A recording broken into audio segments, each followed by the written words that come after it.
Atmanirbhar Bharat, at the same time Vikasit Bharat's requirements, as much as simplifying the customs duty and the compliance details. So this is an ongoing process.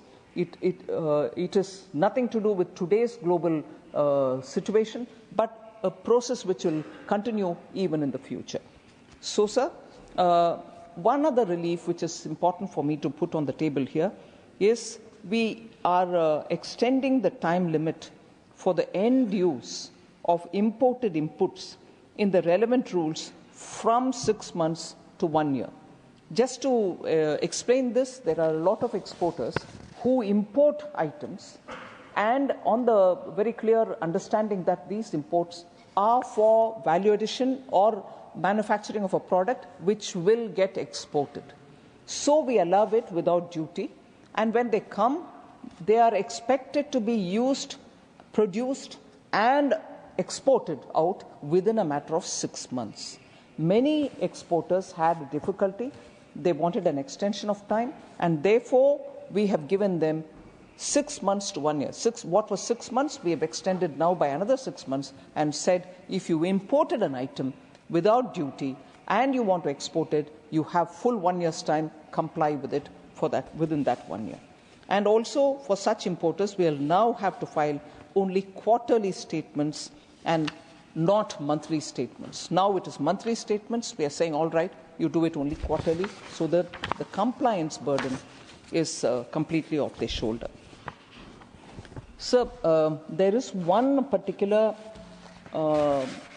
amendment which we brought in as government amendment, but it's now cleared from the Rajya Sabha, so it's part of the finance bill which has come here. I would like to highlight that. For the first time, our government had implemented the full parity between the pensioners of pre and post 7th Pay Commission, Central Pay Commission. All pensioners of the central government who had retired before 1/1/2016 are now drawing the same pension as employees who retired after 1/1/2016. The demand of pensioners regarding parity has been agreed to and implemented by this government. I'd like to thank Prime Minister Modi for having brought in that treatment, equal treatment for all pensioners, and this is something which we have taken on board in this finance bill. The Prime Minister had approved the establishment of the 8th Central Pay Commission also, which is now, I'm sure all members do have the information on it, to revise salaries and benefits of central government employees in January 2025. So just to highlight as to why this amendment here. The 6th Central Pay Commission, sir, was an expert body that had threadbare examined all the issues, disparities, and even the representations by employees before making their recommendations in March 2008, which thereafter, upon careful consideration, was accepted by the government.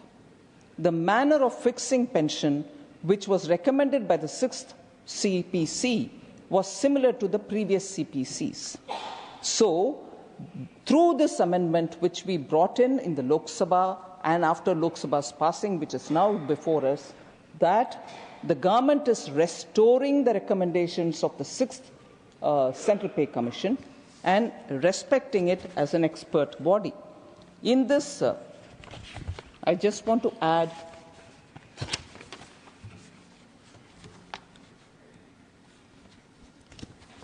keeping in view the recommendations which the 6th Central Pay Commission had said, a distinction among pensioners is inevitable, and that is what is being brought in.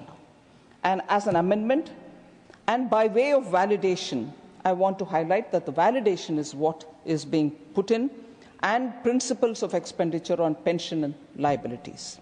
The validation rules do not in any way change or alter the existing pensions so fixed of existing civil pensioners from the present stage. So there is no change.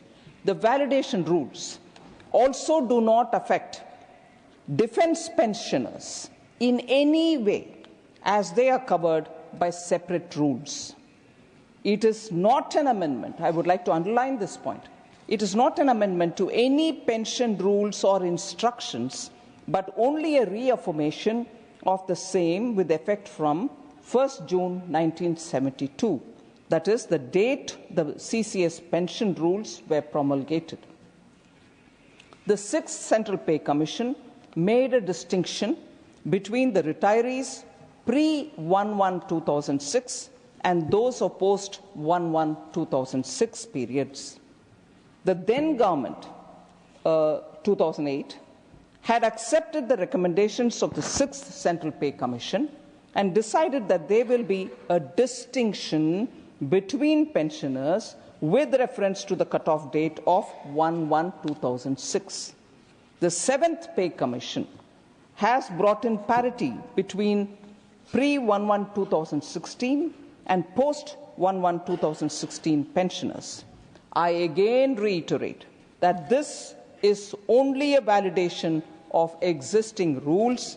This does not alter or change existing civil or defense pensions. So these are largely the points about the finance bill or that is before us for consideration, sir. Now I'll like to respond to individual members and their comments. So I'll obviously start with the first speaker, former finance minister. It's a bit difficult when it comes to a Honorable Finance Minister, two of the honorable members who had the occasion to intervene in the debate have sought my leave of absence from here. Dr. John Bitas and Sri Raghav Chadda. They have sought my leave. Okay. They had something urgent to deal with. Please, go ahead.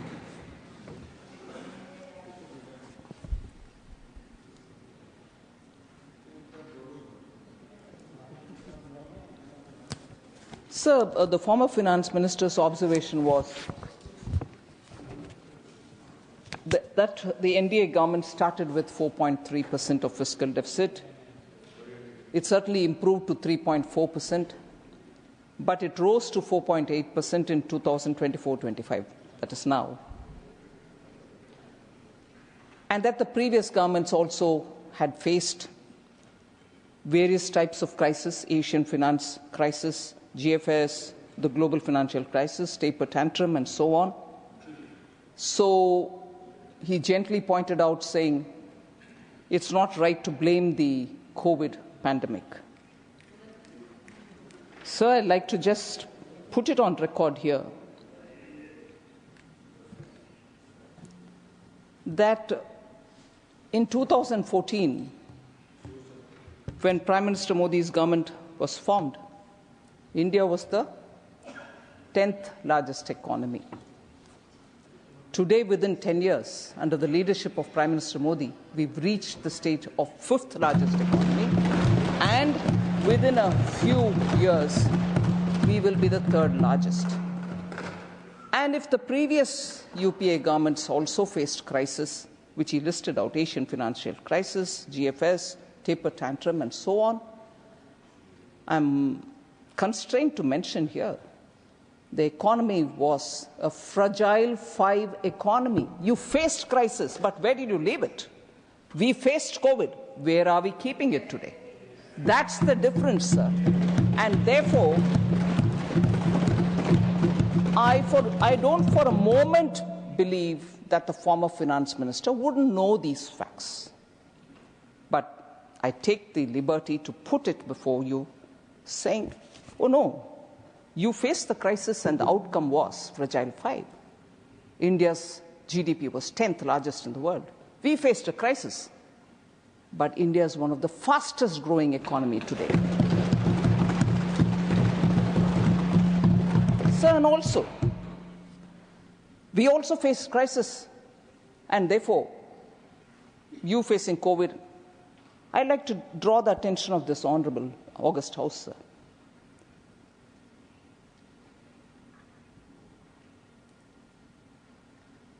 Congress-led UPA itself admitted that India was not unduly affected by the 2008 global financial crisis.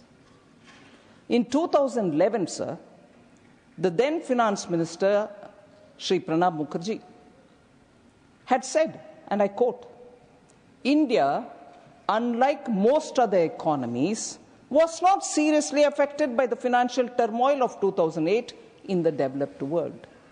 So the crisis was not big, even by the then standard.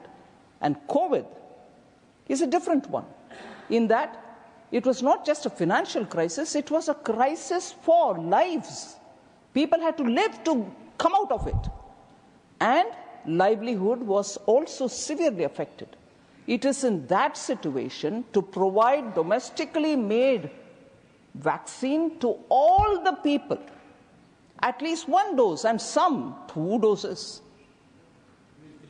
and some even the 3rd dose, and then make sure that moratorium is given, no industry should suffer, no one should be pulled up to the court saying you're on NPA. So a comprehensive plan was laid by Honorable Prime Minister to save lives, livelihoods, and recover the economy.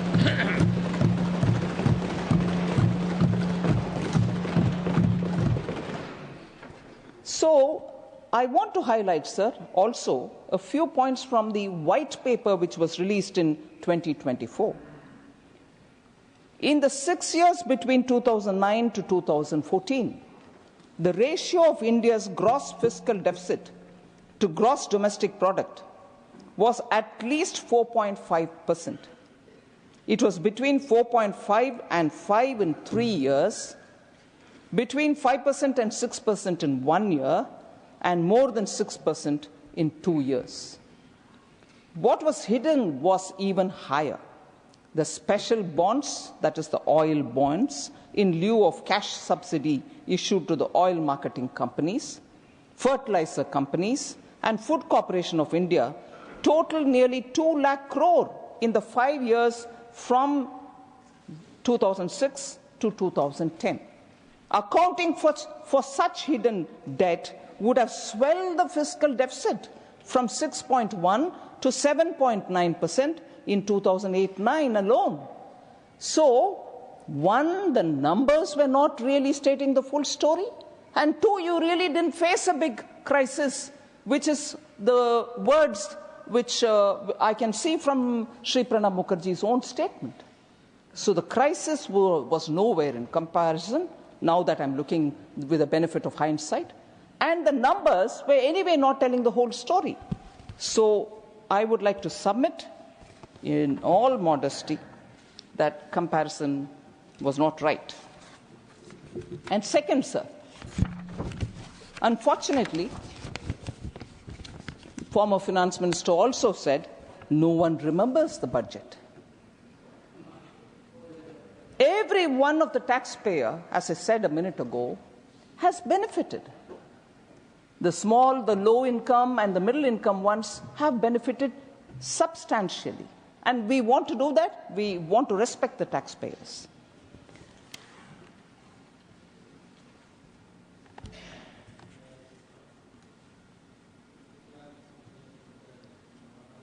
Actually, when there is a level of expectation being met, I'm not saying every expectation is met, but at least when the middle income groups wanted some recognition and some relief, and when we have given something, people are only, I've also been traveling to different places where I've been talking about the budget. I've heard people say, thank you very much, it's a great relief. We can now decide where we want to use that money, consumption or investment or savings or spend on our children's education. So actually, there are people remembering the budget for that and coming to me to say that, which they didn't have to. Last week in Chennai also people tried to... Yes, sir. So, people remember the budget or don't remember the budget. I'm seeing it as probably this budget has not given enough things with which the Congress is able to thrash the government or hit the government saying, oh, you've not done this, oh, you've not done this. in general, they are unable to pick anything as criticism, and therefore this generic, no one remembers the budget.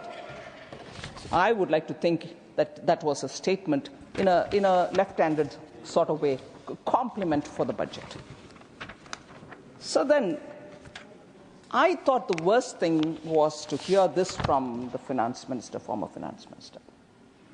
I can't believe he said this, but I want to admit, and therefore I want to explain why that wasn't right for him to have said it.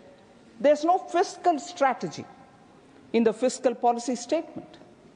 There is no guarantee that the fiscal deficit will decline.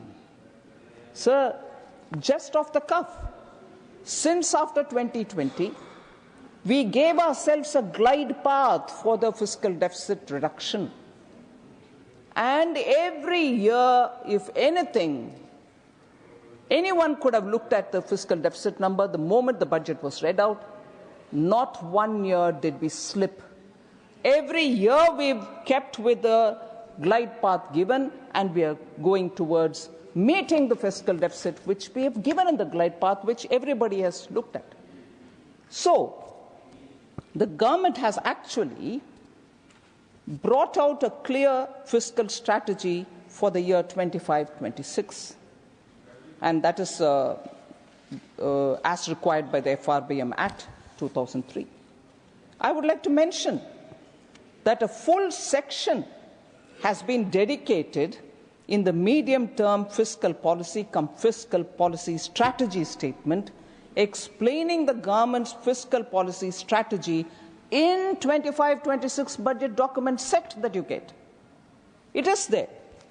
I quote from para 37, the medium-term fiscal policy strategy statement. I quote, sir, the fiscal policy stance for 25-26 inter alia includes cross-sectoral reforms to augment the economy's growth potential and its employment intensity, boosting domestic demand, continued focus on effective capital expenditure, creating new capacities and cutting-edge new technologies, investments in the development of human capital, saturation approach to social welfare, and strengthening the social safety net. Its objectives are to invigorate and sustain inclusive and equitable economic growth, enhance resilience, to mitigate risks, protect the vulnerable sections of the society, and bolster the country's overall macroeconomic fundamentals, unquote. So this is there in the document which was presented during this budget. I would like to further mention that the very para itself very much aligns with the government's own policy announcements, which was made in the budget speech. I quote again from para 3 of the same statement. The nimble fiscal policy strategy adopted by the Union government in the past COVID-19 pandemic years has generated desired fiscal policy results while providing for the country's development needs.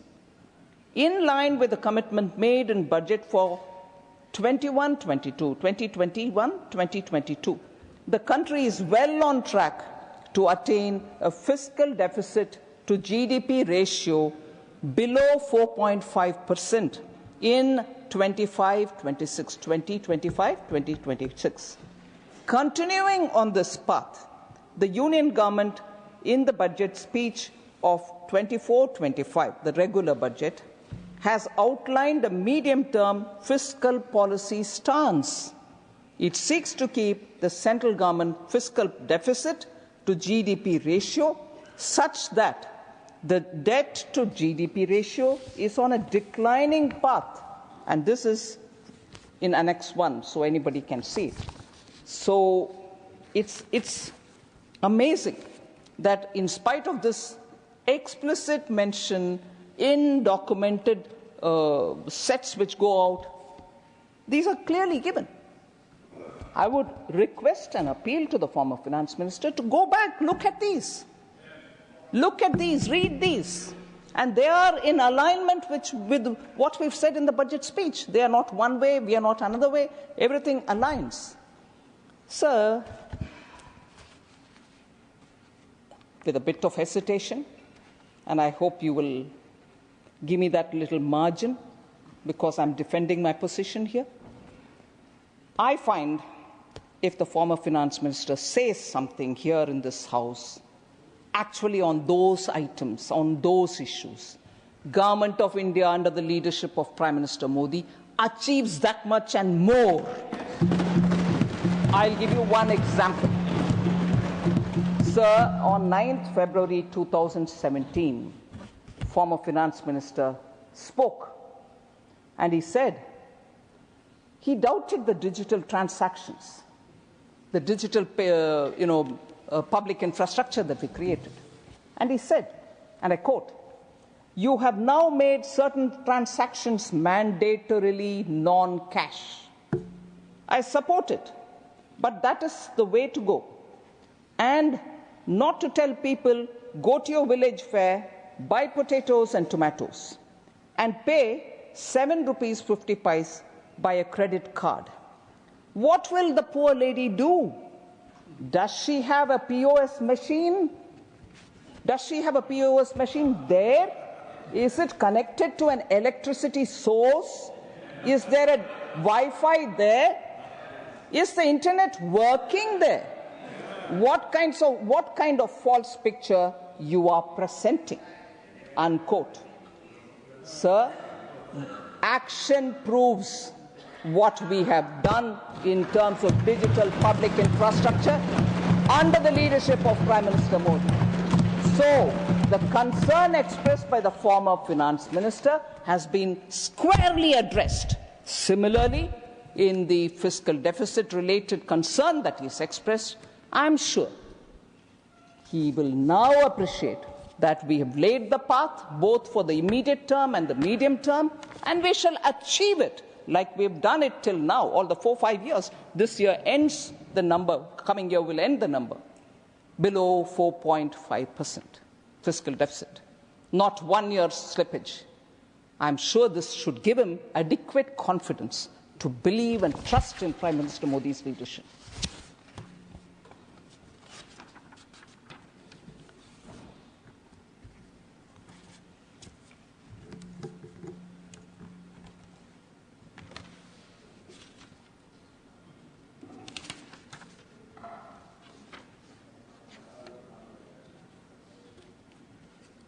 So about the levies, withdrawing of the levies, is it a reaction to President Trump's tariff war and so on?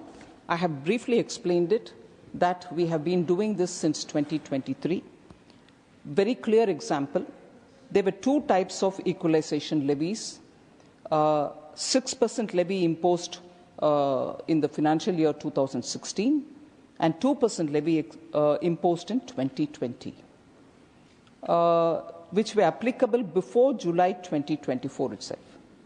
The 2% levy was removed after stakeholder consultation, sir, in July budget to ease the compliance burden. And that was much before President Trump, even before he took his office. And similarly, several other steps have been taken. So the 6% levy which is being removed is a part of that process. And that's what is going on. And as I said, we will continue to rationalize on customs. So the last three, without taking much of a time. Sir, Member Sagarika Ghosh spoke about 10 years later, where is Sachedin? I want to just let know, first of all, I'll tell you where the Achedinka voices will come. Yes, Sachedin for us. But before that, I want to remind that the party which he represents has not given any achadin to the people there, even per the Ma Mati Manush slogan that they follow. Because the cut money group, the Tola Basi group, is not allowing the good deeds to go down. Whether of TMC's good activities or the government, central government's good schemes, both TMC schemes and the Government of India schemes are not reaching the common people. The Tola Bazi is like a huge iron filter. It doesn't seep through. Therefore, for Member Sagarika Ghosh, who have certainly seen her fiery anchoring in television channels before 2014, I've even participated in some of her debates, I would like to say, sir, Achhe Din for us is tirelessly serving the nation so that the common people benefit, and I will explain. We are tan samarpit, man samarpit, and desh ke liye ye jeevan samarpit.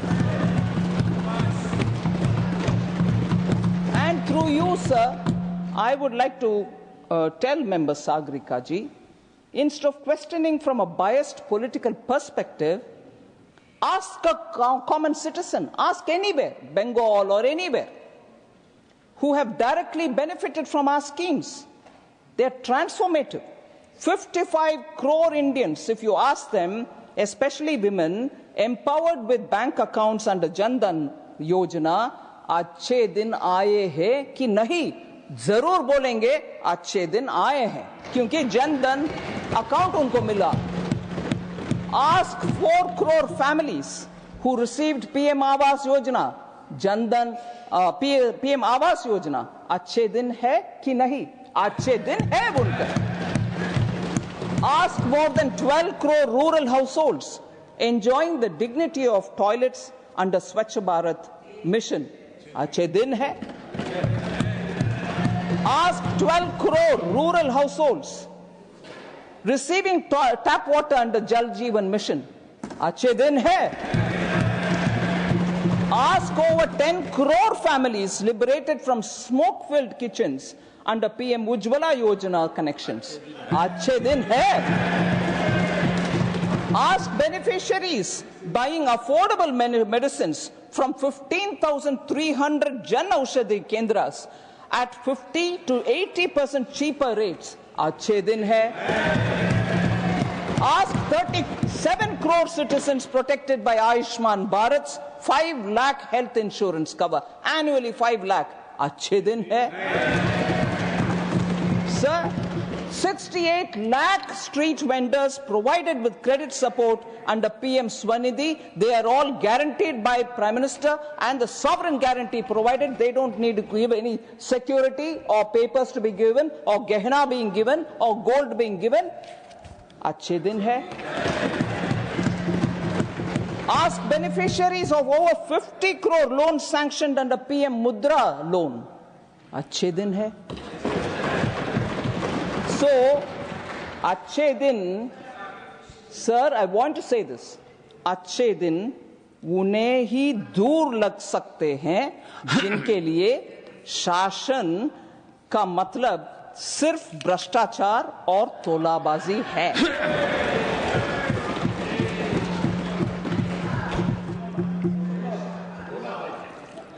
Sir,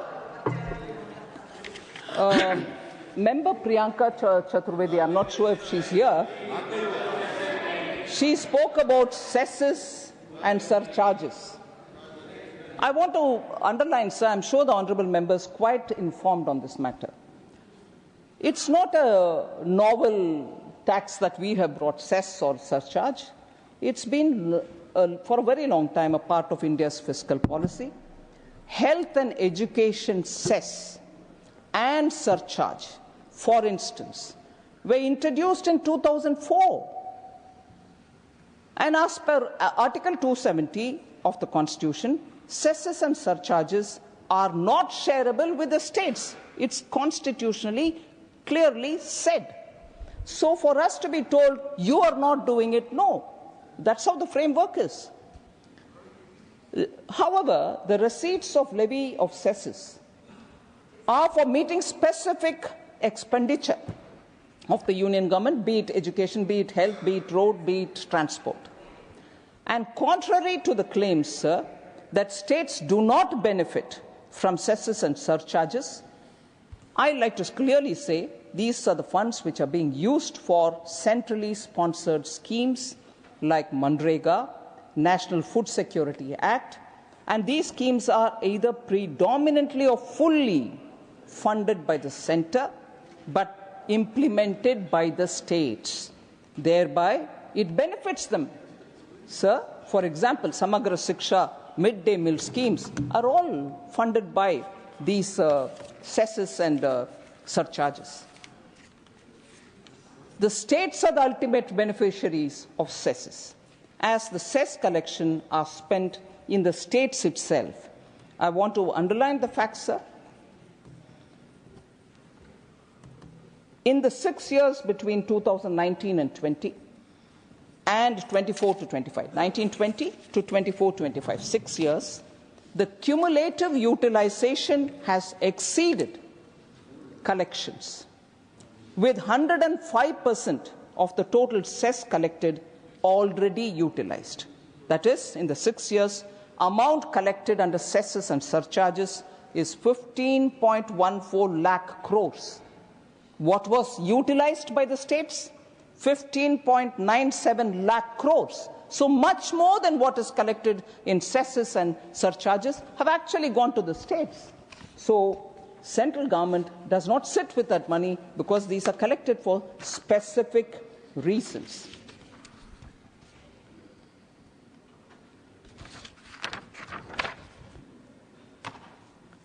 So I literally come to the last one thing. Before I say that, the last point, I was quite fascinated by Honourable Member Thambidurai's intervention when he was talking, because we often hear statements,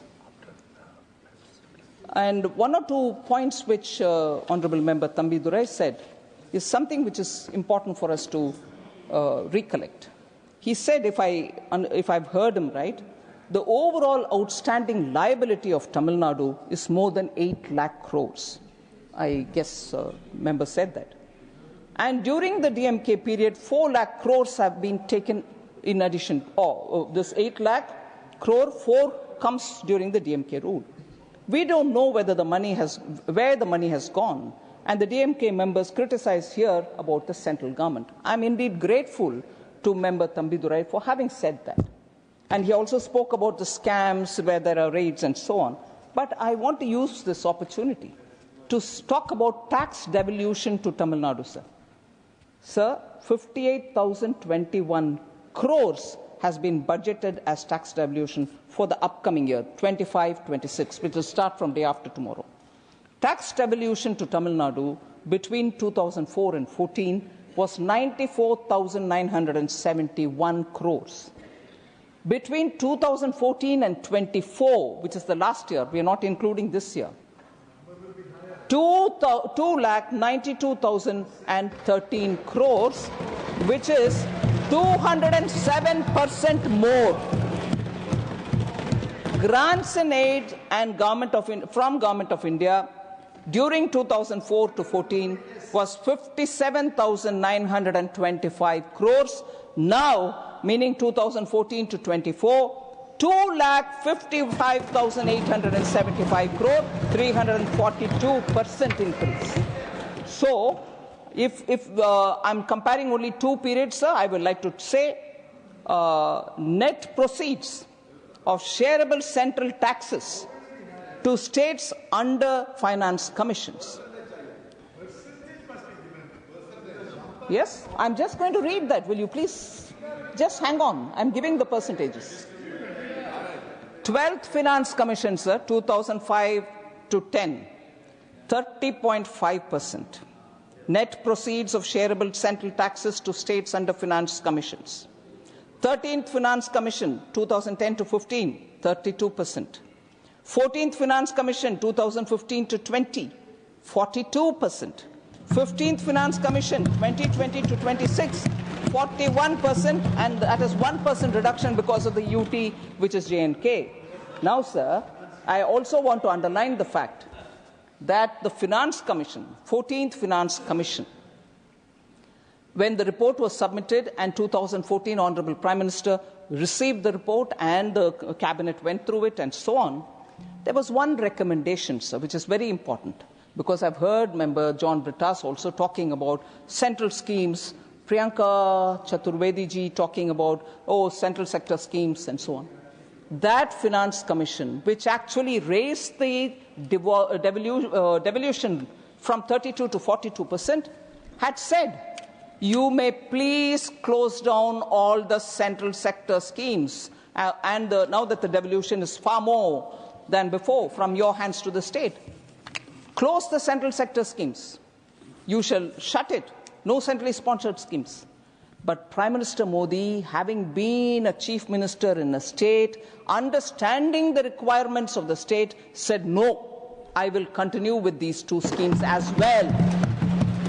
So, if we are being repeatedly told, the Finance Commission gave this, he is actually keeping in mind the states and their priorities, did not go by that recommendation, which said you can shut these schemes. Having given from 32 to 42, please, you can shut it. 32 to 42 is also accepted, but this suggestion is not accepted, and we still go on funding the central sector schemes and central sponsored schemes. So please, we need to please put it in context rather than hurry to conclude about. Sir, Kerala, I have Member Santosh Kumar. And John Brittas, of course, has sought your permission not to be here today. With this, I will finish, sir. I won't take much of your time. Kerala has received 1.57 lakh crores in 2014 to 24, the current reference period, which is an increase of 239% over the UPA period. How much did they receive during 2004 to 14, sir? 46,300 crores. What are they receiving now? 1.57 lakh crores. Kerala is being differentiated, discriminated. Please, we follow what the recommendation of the Finance Commission is, and that is what is going to you all. And that is not lesser than what you received earlier. Grants and aid surged by 509%. Percentages. What did they receive in 2004 to 14? 25,630 crores. What are they receiving during 14 to 24? 1.56 lakh crores. Sir, over and above this, what the Finance Commission did not suggest, and I entirely give the credit to Honourable Prime Minister, that post-COVID, because states also will have to revive their economies faster, he made it a point to say, please give a special assistance of capital expenditure for states. 50 years interest-free. Kerala received 2,715 crores. That was not even mentioned by the Finance Commission. But here we go. We made sure that Kerala also receives and doesn't suffer.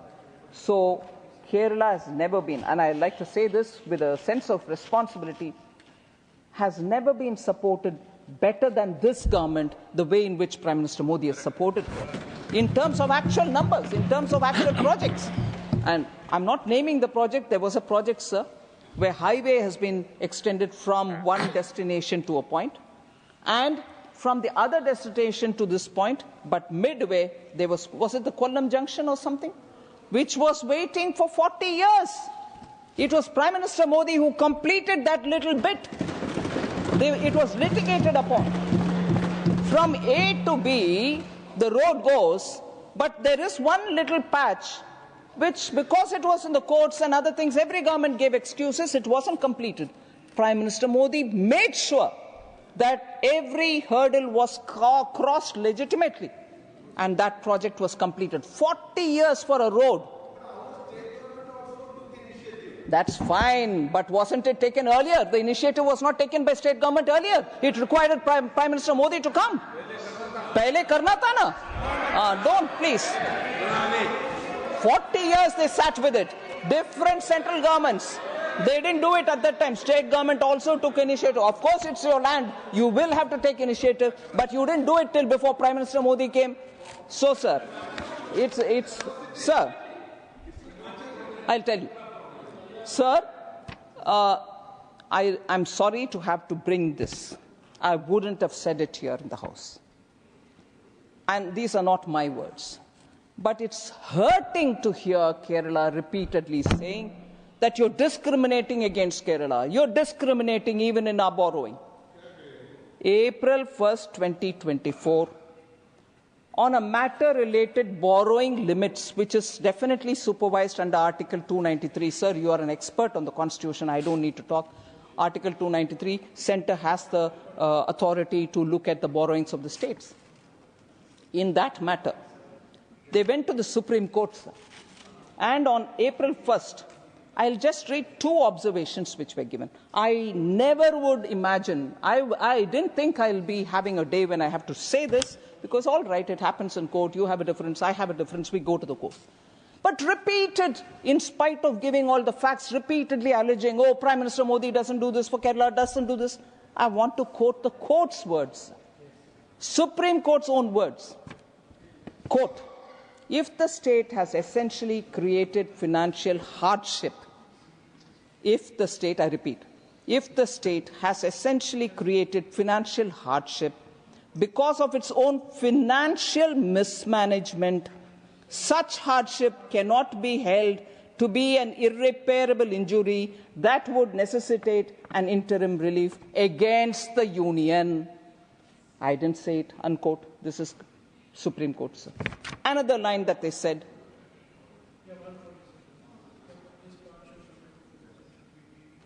we, again quote, we find prima facie that there is a difference in the mechanism which operates when there is underutilization of borrowing and when there is an overutilization of borrowing. The plaintiff, that is the state, Kerala, has not been able to demonstrate at this stage that even after adjusting the over-borrowing of the previous year, there is fiscal space to borrow, unquote. They thought they had more fiscal room to borrow and kept asking us. We said, you don't have the room. They went to the court, and the court said, prima facie, we don't. And the final quote, sir, again, quote, we find prima facie merit in the submission of the Union of India that after inclusion of off-budget borrowing for the year 22-23 and adjustments for over-borrowing of the past years, the state has no unutilized fiscal space, and that the state has overutilized its fiscal space, unquote. Not my words, sir. And I wouldn't have wanted to bring this here because I want to work with the states, and I will say this again, I want to work with the states so that they are not in distress, but I have my limits under Article 293. And these are not my perception, court's words. One last quote from the CAG's audit report on Kerala state finances, report number 5, October 2024.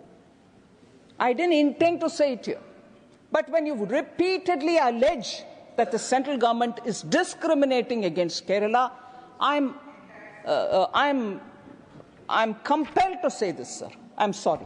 The CAG audit report, I'm quoting, in 22-23, very important observation, sir. Quote, in 22-23, 97.88% of Kerala's debt receipts were utilized for repayment of outstanding debt. This indicates a poor debt management by the state government, unquote. The second one observation derived from the CAG report, sir, in the fiscal year, I'm not quoting here, in the fiscal year 23-24, Kerala state government allocated, very important, Kerala state government allocated 94,649 crores or 70% of its estimated revenue receipts towards committed expenditure, which is salary, interest, and pensions. That's a committed expenditure, sir. And certainly, therefore, the revenues will have to improve. You will have to improve your revenues. And if that is required, you can't constantly say it is because you have not given me my due. Okay, sir? And the last thing which I have to say here, therefore, the truth is Kerala's fiscal crisis is a result of both the UDF and LDF government's reckless policies and not the fault of the central government. All right. So, sir, I want to then say, so did it stop us from doing work in Kerala? No. As I said, Prime Minister Modi doesn't differentiate between states. He does for everybody. So what was given in August 2004, Union Cabinet approved the industrial node in Palakkad. Kannur Airport operationalized under RCS Udan. Site clearance granted for construction of a greenfield airport at Kottayam. Over 1,300 kilometers of national highway constructed in Kerala since 2014. 1,126 kilometers of national highway corridors being developed under Bharatmala Pariyojana in Kerala.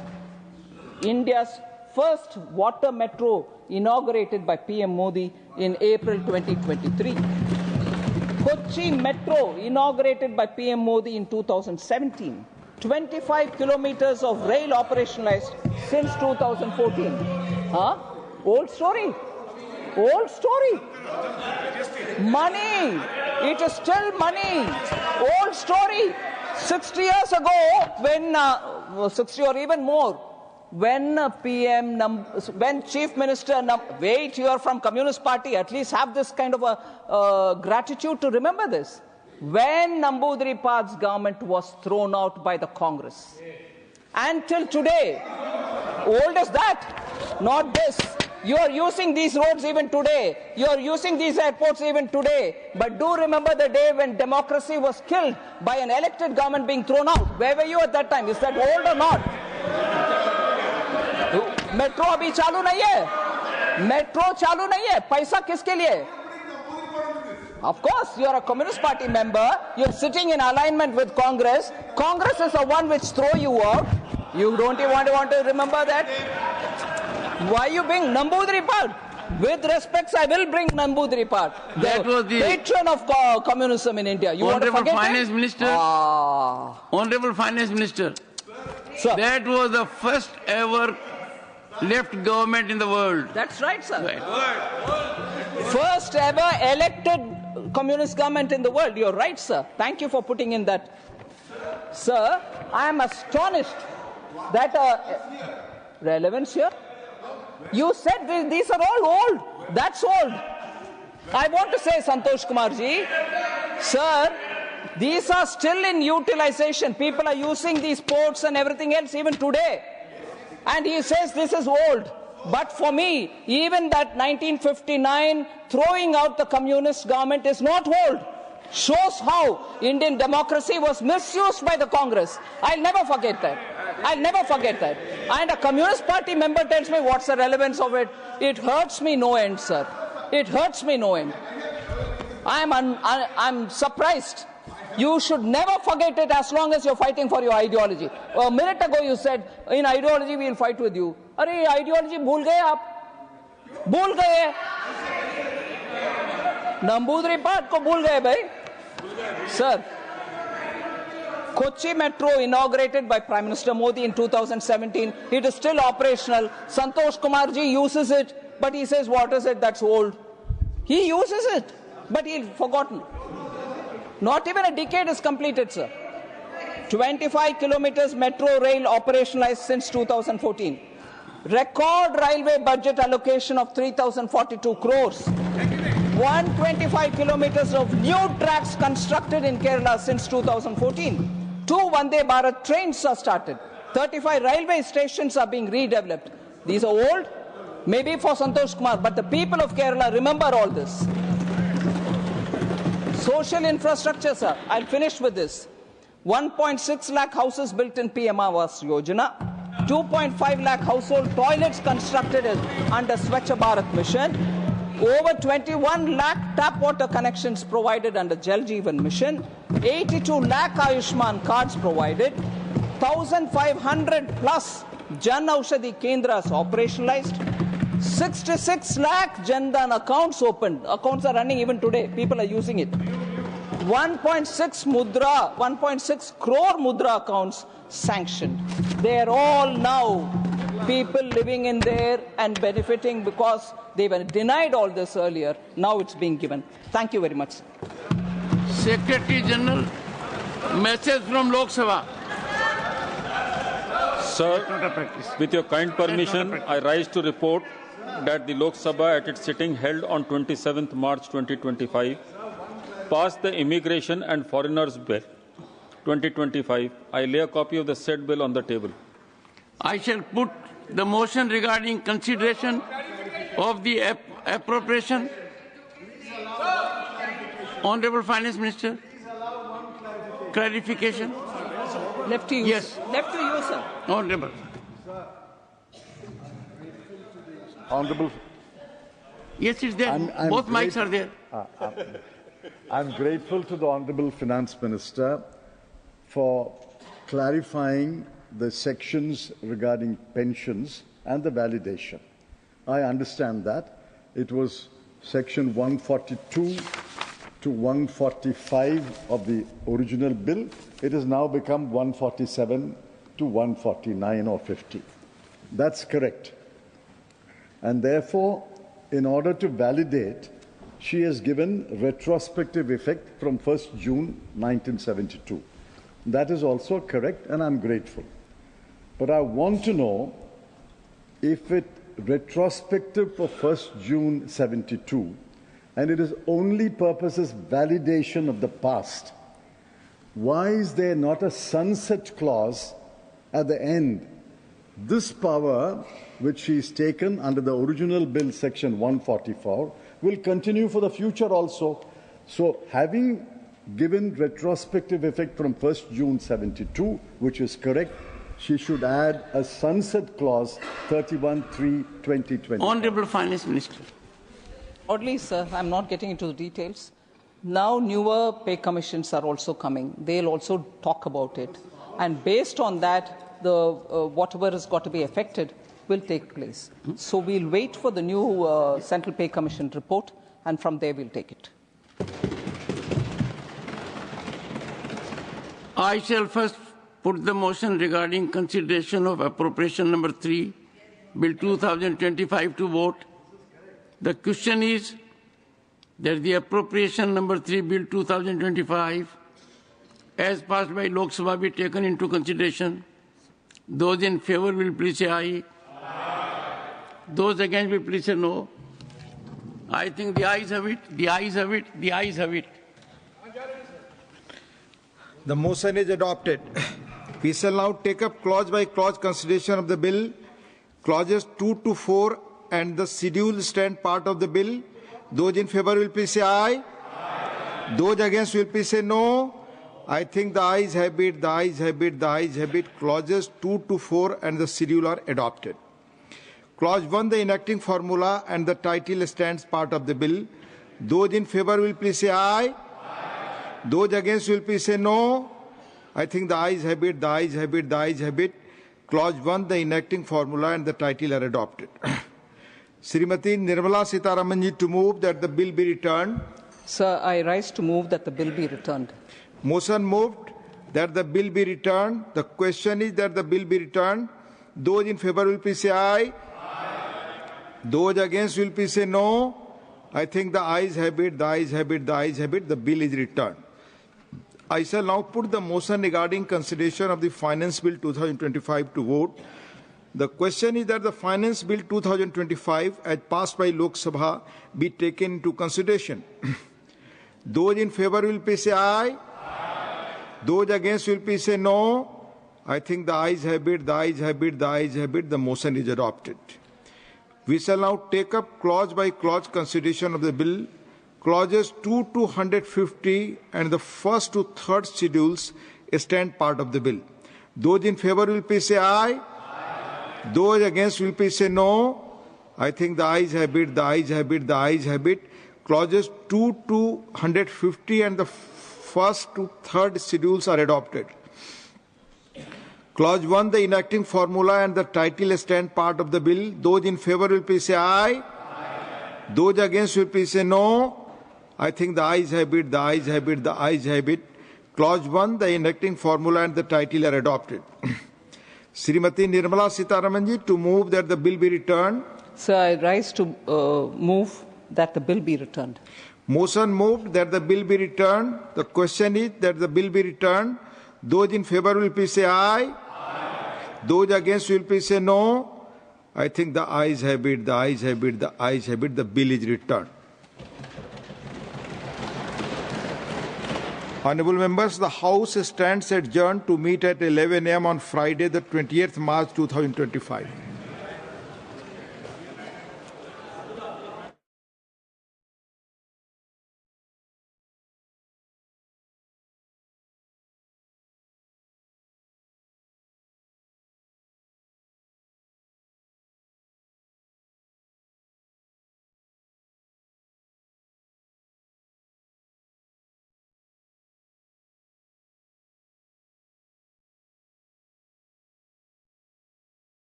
Breach of privilege is a serious matter. No, nothing, honorable, nothing else will go on record. Nothing else will go on record.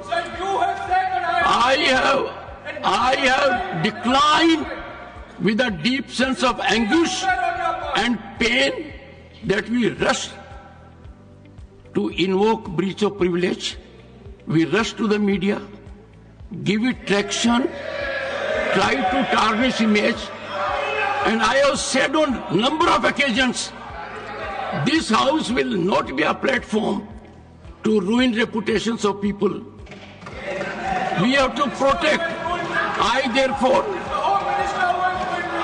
honourable members, on this sensitive occasion, I seek to invite your attention that Ethics Committee in the entire country, the largest democracy, was formed for the first time in Rajya Sabha. This was headed by a very distinguished parliamentarian, veteran leader, former Chief Minister of Maharashtra, and a senior cabinet minister, Shri S.B. Chauhan. A first of its kind. The report rendered on 1st December 1998, to which I adverted earlier also, after wider consultations across parliamentarians, legislatures, and public associations, a report was rendered. In that report, amongst numerous other situations, Shri S.B. Chauhan report says, firstly, members must conduct themselves in a manner that upholds the dignity of Parliament and preserves their personal credibility. Secondly, members bear the responsibility of maintaining exemplary standards of morality, dignity, decorum, and values in their public conduct. Honorable members, now Ethics Committee is headed by a distinguished parliamentarian, Shri Ghanshyam Tiwari. I am tasking the Ethics Committee to look into S.B. Chauhan Committee report on ethics and take note of the intervening situations mostly brought about by technological developments and social media, and evolve a mechanism, fresh guidelines for members for adherence. क्या आपने चंद्रयान 3 को launch होते देखा है, या कैसे चंद्रयान 3 अंतरिक्ष में सफर करता है और कहां-कहां जाता है? आप में से बहुत से लोगों का जवाब होगा नहीं, लेकिन आप चंद्रयान 3 के लॉन्चिंग को देख सकते हैं और अनुभव भी कर सकते हैं, और ऐसा संभव होगा वर्चुअल रियलिटी के जरिए। ठीक उसी तरह से जो लोग किसी कारण से कुंभ नहीं जा पाए, वो भी अपने घर बैठे कुंभ का उसी तरह से अनुभव ले सकते हैं जैसे लोग वहां जाकर लेते हैं, और ये सब संभव हो पा रहा है ऑगमेंटेड रियलिटी से। भारत में वर्चुअल रियलिटी और ऑगमेंटेड रियलिटी इंडस्ट्री नई है, लेकिन बहुत तेजी से बढ़ रही है। वीआर और एक्सआर के प्रति जागरूकता फैलाने के लिए बीते 4 महीने से देश भर में एक्सआर क्रिएटर हैकाथॉन का आयोजन किया जा रहा है। ऐसा ही एक हैकाथॉन नोएडा में आयोजित किया गया। हमारा मेन पर्पस यही है कि हम यहाँ के इंडस्ट्री को कैसे बताएं कि ये टेक्नोलॉजी को आप अडेप्ट करो। इसके बहुत सारे यूज केसेस है, रियल एस्टेट में है, एजुकेशन इंडस्ट्री में, हेल्थ केयर में, उसको यूज केस उसमें वो कंट्रीब्यूट करें। ऐसे बहुत सारे लोग हैं जिनके हाथ पैर नहीं है, उनके लिए घूमना एक ऐसा सपना है जो शायद उनके लिए पाना बहुत मुश्किल है, वो सिर्फ सपना ही रह जाता है। वीआर हेडसेट के माध्यम से वो सारी की सारी चीजें एक्सपीरियंस कर पाते हैं जो शायद उन्होंने सोची भी नहीं थी। आजकल वर्चुअल रियलिटी और ऑगमेंटेड रियलिटी का उपयोग real estate industry, health care, tourism और एजुकेशन सेक्टर में तेजी से हो रहा है। इस सेक्टर में नए नए स्टार्टअप आ रहे हैं और नए नए टूल्स बना रहे हैं। What we want to bring with this project is we want to bring a more entertaining and engaging kind of content which will be delivered to more people in a more interesting way. इसका पूरा उद्देश्य यही है कि आम जनता तक AVGC का जो हमारा सेक्टर है इसको पहुंचाना, और इसमें जो हमारी एम्प्लॉयमेंट अपॉर्चुनिटीज़ हैं उनको बढ़ाना, स्किल डेवलपमेंट, और साथ ही साथ जो इस क्षेत्र के स्टार्टअप्स हैं उनको एक बूस्ट देना। देश में पहली बार वेब्स समिट होने जा रहा है, जिसके जरिए audio, video, gaming, comics sector को बूस्ट मिलेगी। इसके लिए बीते 4 महीने से देश भर में हैकाथॉन हो रहा है। हैकाथॉन में 2200 प्रतिभागियों ने हिस्सा लिया था। इनमें से टॉप 40 टीम का चयन किया गया है। इनमें से 5 टीम को वेब्स समिट में शामिल होने का मौका मिलेगा। 2030 तक ऑडियो, वीडियो और गेमिंग का बाजार $26 बिलियन का होगा। ये क्षेत्र आने वाले दिनों में बड़े पैमाने पर रोजगार के अवसर मुहैया कराएगा। नितेंद्र सिंह की report, DD news, Delhi. Honorable members, on 26th March 2025, I received a communication, notice of question of privilege against Shri Amit Shah, Minister of Home Affairs, from Shri Jairam Ramesh, Chief Whip, Indian National Congress. While appending his signatures, Shri Jairam has signed as 26th of May. This is something which can be overlooked as does not change the context. This notice has been given by Shri Jairam Ramesh under Rule 188 of the Rules of Procedure and Conduct of Business in the Council of States Rajya Sabha against Shri Amit Shah, Minister of Home Affairs. And his assertion is that aspersions have been cast on Srimati Sonia Gandhi, member of Rajya Sabha and chairperson of Congress Parliamentary Party. Shri Jairam Ramesh has in particular indicated that on 25th March 2025, Shri Amit Shah, Minister of Home Affairs, while replying to the debate on the Disaster Management Bill 2024, had inter alia stated as follows, I quote, प्रधानमंत्री राष्ट्रीय राहत कोष कांग्रेस शासन में बना और PM cares Narendra Modi ji के शासन में बना। एनडीए के शासन में, कांग्रेस के शासन में एक परिवार का ही नियंत्रण होता था। मान्यवर इसके अंदर कांग्रेस के अध्यक्ष सदस्य होते थे। मान्यवर ही further goes on to quote and I quote, Congress के अध्यक्ष, सरकारी फंड में कांग्रेस के अध्यक्ष क्या जवाब, please please please, nothing will go on record, no please please, nothing will go on record, this is a serious matter and I have very frequently noticed that with respect to breach of privilege notices, which I'll come a little later, we need to evolve our protocol. I'll come to that a little later. Congress के अध्यक्ष, सरकारी fund में कांग्रेस के अध्यक्ष क्या जवाब दोगे देश की जनता को, ऐसा मानते हैं? कोई पढ़ता नहीं, देखता नहीं। Honorable members, thereafter some members took exception and the Honorable Home Minister announced he will authenticate his statement. Shri Jairam Ramesh,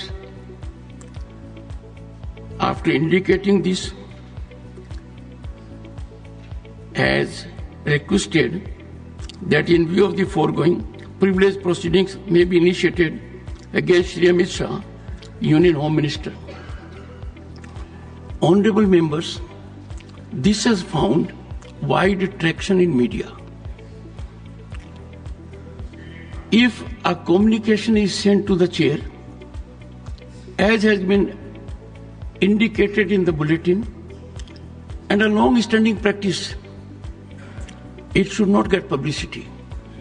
Ultimately, the chairman or the House has to take a call. But the traction has been very widespread.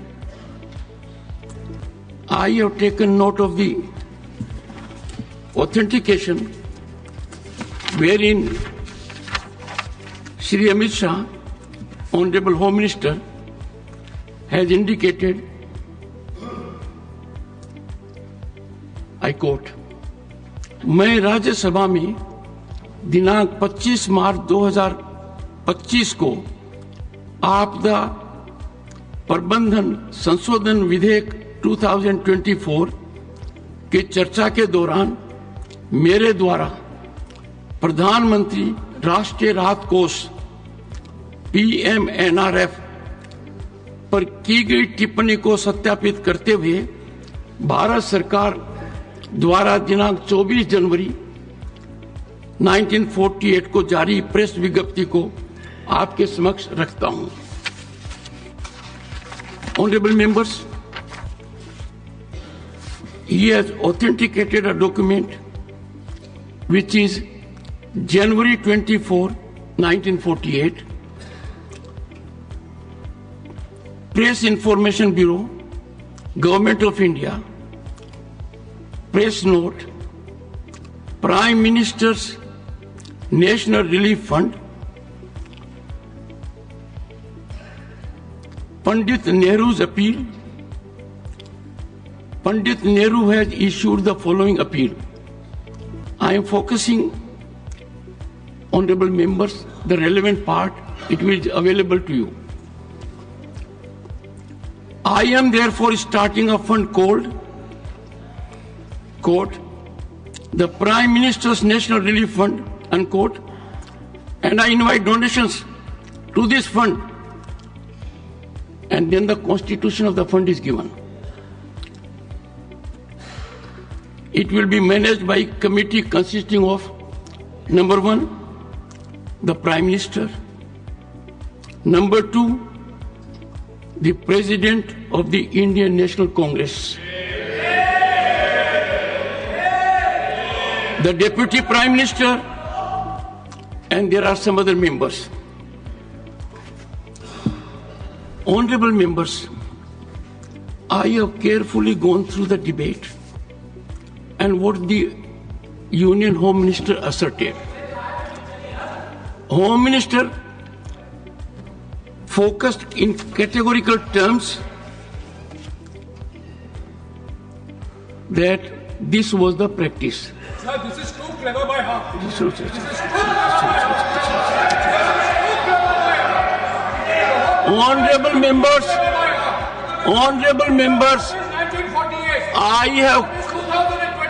I'm coming to that.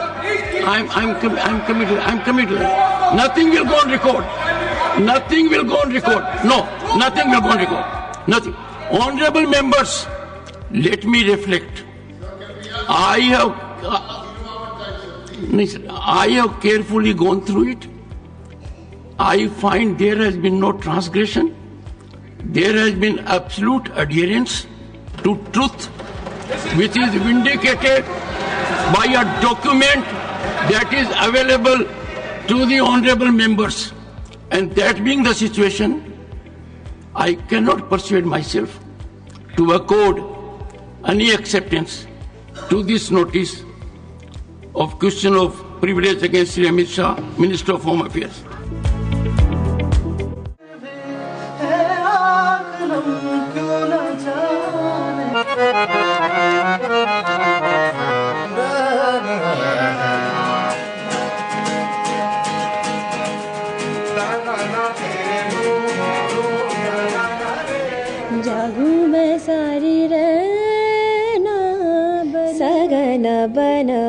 Bharat का media और entertainment जगत लगातार बड़े बदलाव का गवाह बन रहा है। इस बदलाव में वेव्स भी एक अहम भूमिका निभा रहा है। इस भव्य मंच पर युवा प्रतिभाओं के लिए गायन प्रतियोगिता वाह उस्ताद एक बेहतरीन अवसर के रूप में उभरी है। उत्साह से लबरेज प्रतिभागी इस प्रतियोगिता में अपनी चमक बिखेर रहे हैं।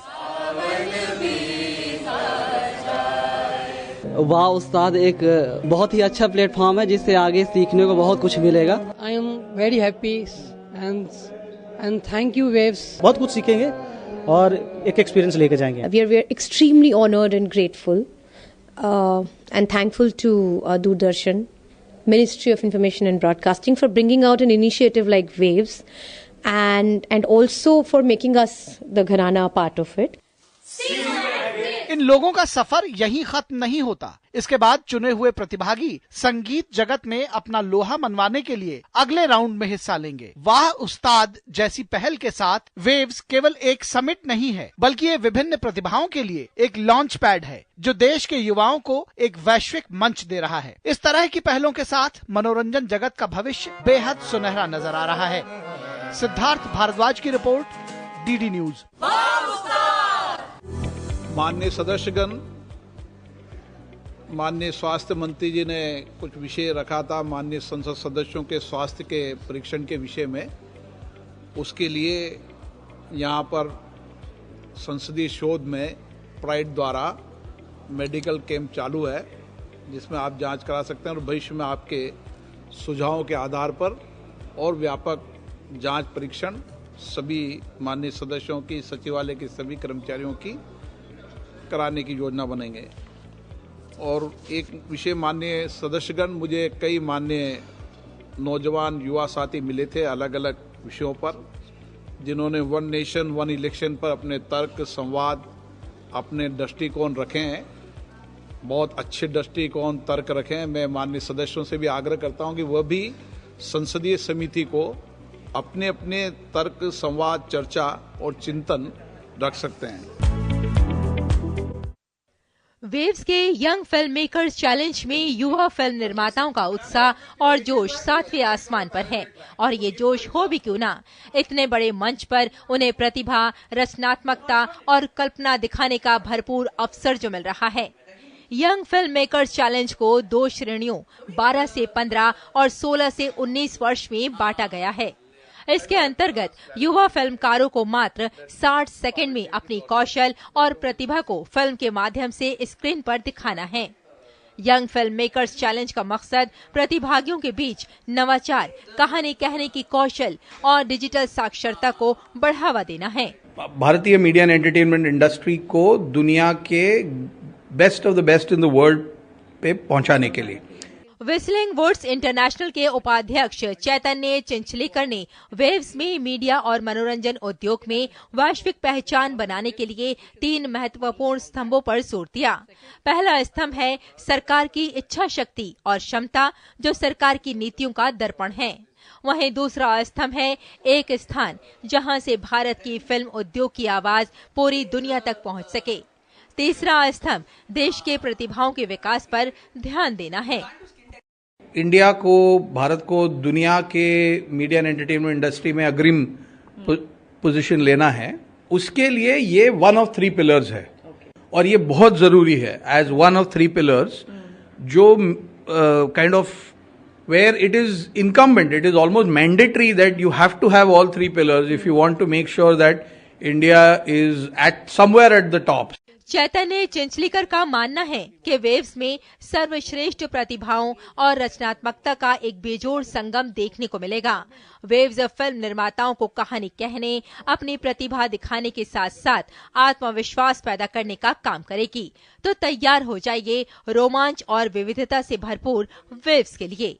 कहा जा सकता है कि बहुत बड़ा महोत्सव होने जा रहा है और ये तो पहला चरण है इस महोत्सव का। आगे आने वाले समय में इस वेव्स समिट को हम एक मूवमेंट मान सकते हैं, जो कि भारत के लिए एक गेम चेंजर साबित होगा। कैमरा पर्सन गौरव कागड़ा के साथ श्यामा मिश्रा, डीडी न्यूज, मुंबई।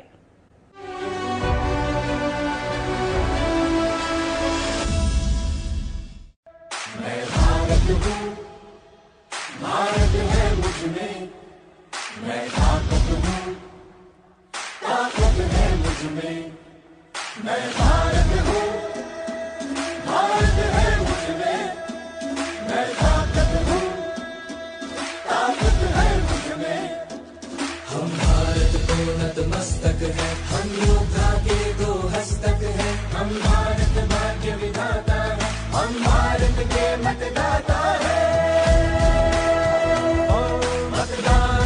मतदान देने जाएंगे भारत के लिए, भारत के लिए। मैं भारत हूँ, भारत है मुझमें, मैं ताकत हूँ, ताकत है मुझमें। मैं भारत हूँ, भारत है मुझमें, मैं ताकत हूँ, ताकत है मुझमें। मैं भारत हूँ, भारत है मुझमें, मैं ताकत हूँ, ताकत है मुझमें। मतदान, मतदान देने जाएंगे भारत के लिए, भारत के लिए।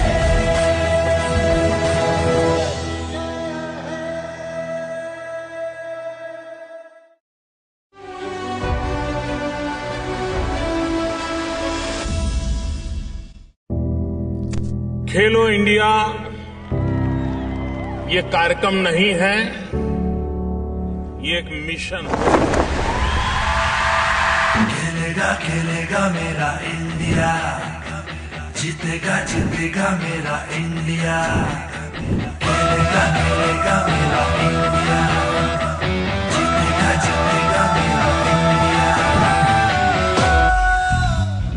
हौसलों की उड़ा है, हर कदम एक पहचा है, जीत के है इरादे, हम भारत की शान है। जीतेगा इंडिया, जीतेगा इंडिया। रग रग में जोश है, हर धड़कन में जुनून है, उम्मीद को जीत में बदले, सपनों को मुमकिन कर दे। लड़ मिट्टी तेरी आन बनके, हौसलों की शान बनके, निशाना तान ले तू, अब ना हार तू। खेल नहीं ये जुनून है, हर दिल की धड़कन में धूम है, उम्मीदों के आसमां को छू ले तू। खेलेगा खेलेगा मेरा इंडिया, जीतेगा जीतेगा मेरा इंडिया, खेलेगा खेलेगा मेरा इंडिया, जीतेगा जीतेगा मेरा इंडिया। तो हम पैरालंपिक में भी हिंदुस्तान का तिरंगा झंडा गाड़ने के लिए मेरे दिव्यांगजनों को सामर्थ्यवान बना रहे हैं। खेल नहीं ये आग है, हर दिल में एक विश्वास है, नए भारत की आदर्श है, कुछ करने की आस है। रंग भरे सपनों से, भारत के सारे अपनों से, उम्मीद को रोशन होने दो, अब जीत का डंका बजने दो। खेल टेबल टेनिस या बैडमिंटन, पावर लिफ्टिंग या शूटिंग, तू निशाना ना हार तू, अब आगे भाग। खेलेगा खेलेगा मेरा इंडिया, जीतेगा जीतेगा मेरा इंडिया, खेलेगा खेलेगा मेरा इंडिया, जीतेगा जीतेगा मेरा इंडिया, जीतेगा इंडिया।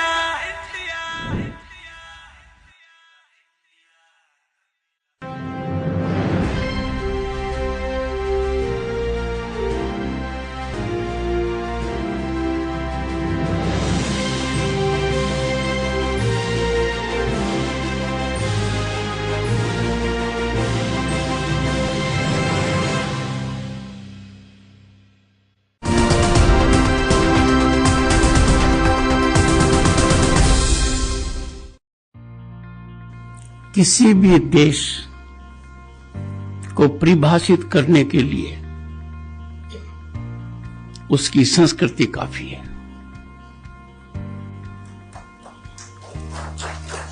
किसी भी देश की सबसे बड़ी पूंजी सांस्कृतिक विरासत है, और इन सब में जो सबसे प्रामाणिक स्तंभ है वो है भाषा का। It has been said, and rightly so,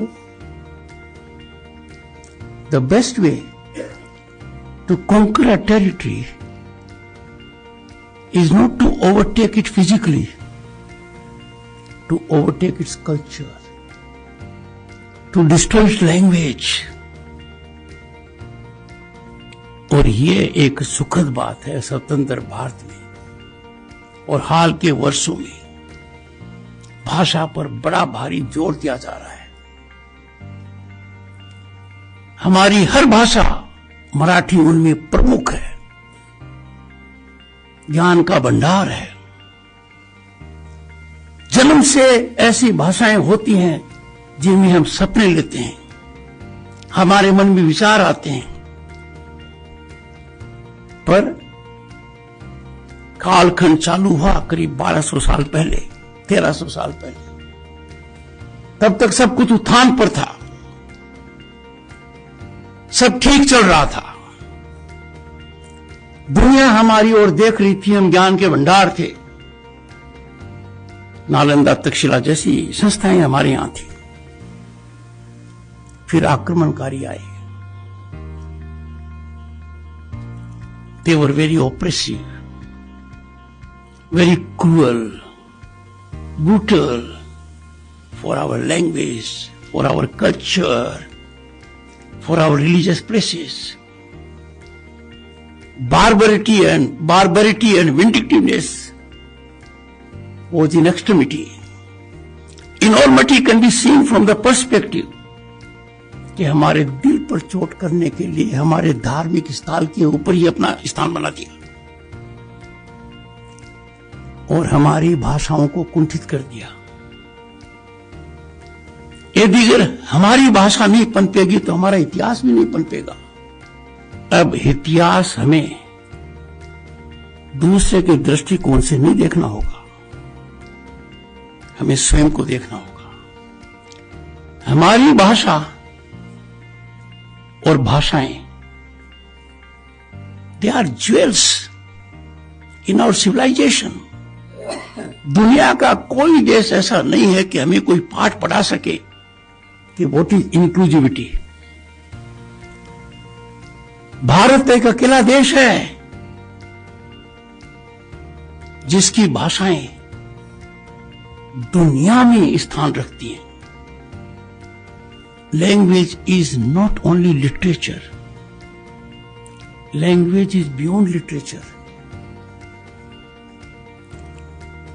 Because that literature defines contemporary scenario existing then, the challenges faced then, and it also takes note of knowledge and wisdom. India is a land of rich languages. Sanskrit, Bangla, Hindi, Tamil, Telugu, Kannada, several languages. Even in parliament, simultaneous translation takes place in 22 languages. Our civilizational ethos tells us inclusivity. Should there be confrontational stance on language in land of Bharat? What a moment of pride for everyone when languages were put in the classical languages status recently. We have to nurture every language. Our languages have global outreach. They are gold mine of literature and the literary pieces of knowledge and wisdom. Vedas, Purans, our epics, Ramayana, Mahabharata, Gita.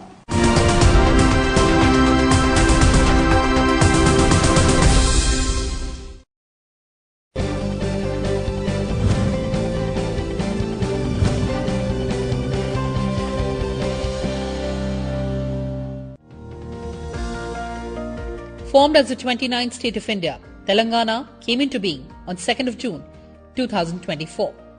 The Telangana region was part of the Hyderabad state from 17 September 1948 to 1st November 1956 until it was merged with Andhra state to form Andhra Pradesh. After decades of movement for a separate state, Telangana was created by passing the AP State Reorganization Bill in both houses of parliament. The state has an area of 1,12,077 square kilometre and has a population of over 3.5 crore according to 2011 census. The literacy rate stands at 66.54%, with male literacy rate at 75.04% and female literacy rate at 57.99%. Telugu is the official language along with Urdu and Hindi. English is widely used for official purposes. Key contributors to the economy are sectors like IT, pharmaceuticals, biotechnology, agriculture and textiles. Notable tourism attractions are Charminar, Golconda Fort and Chau Mahalla Palace, along with Ramoji Film City, Warangal Fort and Thousand Pillar Temple. Dasari Kondappa is the Padma awardee from the state. Sportspersons are Sania Mirza, who is an international tennis star, and Mohammad Azharuddin, Indian cricket team's former captain. Major Rohit Suri is the military awardee. He was awarded the nation's second highest peacetime gallantry award, Kirti Chakra, for his outstanding courage, leadership and supreme sacrifice.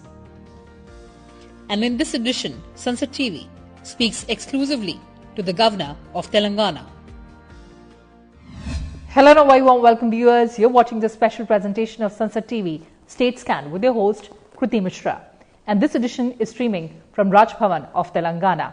And joining us is a very special guest, Honorable Governor of Telangana, Mr. Jishnudev Verma. So welcome to Sansad TV and thank you so much for joining us.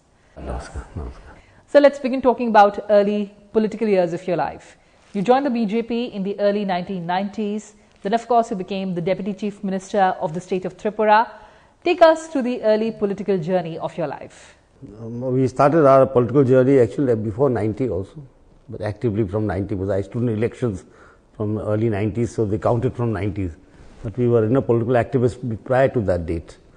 And in those days in Tripura or Northeast as a whole, BJP was not a very well-known party. It was the Congress, the other party of the Congress, regional parties of Northeast, and in Tripura it was the Congress and the CPIM, which were well known, and people thought I was some sort of crazy to join a party which didn't have very much presence in Tripura or even in the Northeast. So we were, we worked from the grassroots level to form a party and to struggled a lot to establish a party, and it is very, very good to see that the party has flourished and we have a strong presence and governments in the Northeast, Manipur, Tripura, Assam, and we are in alliance with other states.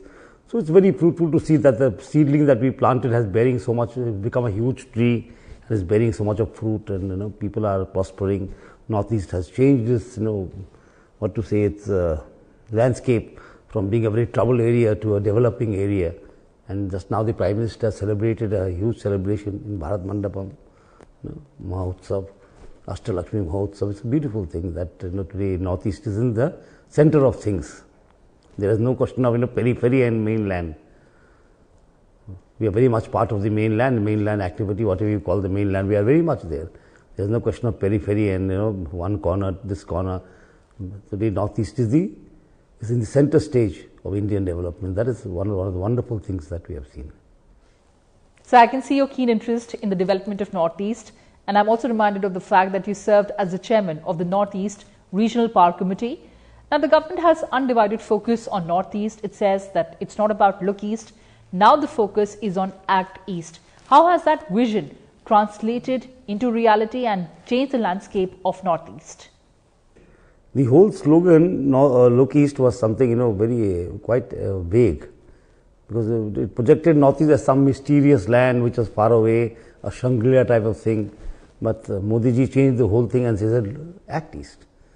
We must develop Northeast faster than anything else, and the development must be sustainable there, because the ecosystem are very fragile there. So we started this, and when I was power committee chairman, we put a lot of stress on renewable energy, because that will put less stress on the ecological system of the region, and it would be friendly to the tribals, the marginalized people, and we wanted to make them power generators, how to get the tribals into the fold, and that was very, very interesting, inspiring journey that I had. I was there for some time, and all the power ministers of the Northeast contributed a whole lot of innovative thinking to how to make power inclusive. Because power was just not electricity. Power is power nowadays. Earlier, power meant electricity transformers and isolators and electric lines. Today, power means lighting up people's lives. It's the question of lighting up people's life, and we put a lot of stress on renewable energy, which is, I think, very sustainable and very good effort. And how was the stint of being the Deputy Chief Minister of the state of Tripura? I was there 5 years, Deputy Chief Minister, looking after very key portfolios like rural development, panchayats and power and finance, science and technology, and a whole lot, planning and coordination. It was very fulfilling, because there was so much work to do. The earlier governments had left the development plan was ad hoc. We want to do something more sustainable, more holistic. So the holistic approach to development under the leadership of Modi ji took place, and we all put in our efforts and a lot of hard work. And today Tripura is on the way, marching ahead proudly, in India, and becoming one of the best governed states. Repeatedly, by a lot of organizations have voted it to be one of the best managed or best administered states. And it's a very matter of pride that today we have in place of one national highway, we already have 6 and 3 more en route. So there's a tremendous change that is taking place. People who visit Tripura after 5 years, 6 years tell me that there's tremendous change. We don't see so much of it, we live there all the time. But people who come after 5 years, 6 years to Tripura have told me that there's tremendous change in Tripura. And then I look around, I see, yes, it has changed, and it is very nice. And the effort now is to make development inclusive. How to take to the Janjati, the people of the tribes, indigenous people along with us. Because if we say Sabka Saath, Sabka Vikas, they have to include. And Sabka Prayas, we have to include them in their effort also. They must make efforts to make their own development, and the government has to be a catalyst in that. So we are very, putting a lot of stress on inclusive development, and that is very nice. Absolutely, sir. The government has to be the catalyst of progress, and of course we are seeing the changes in the state of Tripura. But talking about your journey from Tripura to Telangana, you were sworn in as the governor of the state of Telangana on 31st of July 2024. Tell us about the journey so far. So I thank the Honorable President and the Honorable Prime Minister for sending me to Telangana as governor. It's a very lovely state, and city of Hyderabad is welcoming to all people and is very cosmopolitan. I meet people of all religions, of all communities and all languages. It's a real truly cosmopolitan place, and people of Telangana are very nice and welcoming. And in Telangana also there's a lot of tribal population. There's 5th schedule going on here. So here also my effort as a governor would be to, as the state is developing, we must see that the people who are marginalized or living in the margins, our Modi ji's policy, the last man first, that should become a reality. That would be my effort, and If you ask me now, what can the governor do? Governor's role is limited to the constitutional head. But it doesn't mean that he shall not work. He shall also have to work, put in something. He's come to the state. He has to try and leave his, impression on the state before he leaves. And we have, for Raj Bhavan, there's already 5 villages that we have adopted, and a 6th one I have adopted, all in tribal areas. And we know the constraints of funds, and Raj Bhavan doesn't have, those big funds and doesn't have so much of manpower. But we would like to make impression by creating models which the state government can replicate, or other states can also replicate. So we are on the way to making these villages self-sufficient, stressing on, livelihood and connectivity. That's what the tribals actually require, Janjati actually require. Livelihood and connectivity. Because connectivity is modernity nowadays. Connectivity through road, through internet, through air, through train, that is what modernity is. If we define modernity is stay connected. That is what is today defines modernity or modern days. And the other one is livelihood. Because the livelihood is very important. And of course, with livelihood and connectivity, we would like to encourage sustainability. To see that we do sustainable development. That development does not disturb the ecology of the tribes, or the forests of the tribes, or of the water. So these are very important. These are life-saving elements that save us. And today we are safe still because there are forests there, there are trees there to clean the air for us. There are still clean water to drink. So these are life sustainable ecological truths that must be guarded, and that is how we are trying to progress here. Whatever we do, we will try to do it with excellence. That's why I told my Raj Bhavan staff, whatever small step also we do, we'll do it in such a way that people can replicate it. People will say, yes, this is a pilot that can be replicated, that will go into the best practices. So that will be very nice, because in Tripura I had done a very small project, bio villages. In that we put stress, the name is bio villages, people take it for organic farming, but that's not it. It's a holistic development, and the Prime Minister has praised it in his Mann Ki Baat twice because of its sustainability. It is known as Bio Village 2.0, taking a bio village one step further into connectivity and livelihoods, eco-friendly livelihoods. So that is what we are trying to do here, and people of Telangana have been very, very cooperative. I have visited many districts. I am still visiting districts, and we will work, and we will put that theory of the Prime Minister always first, that last man first. The last man has to develop first. Then we will go faster to Viksit Bharat. So you talked about the role of the governor. I'm reminded of a very important statement made by Honorable Prime Minister of India during the Governors' Conference, where he said that governors have to act as agent between the union and the state, and they also have to reach out to the underprivileged sections of the society. How are you trying to reach out to the underprivileged sections? Yes, that is the right thing he has said, that it is a bridge. We are a bridge between the centre and the state. It is divided in such a way in the Constitution.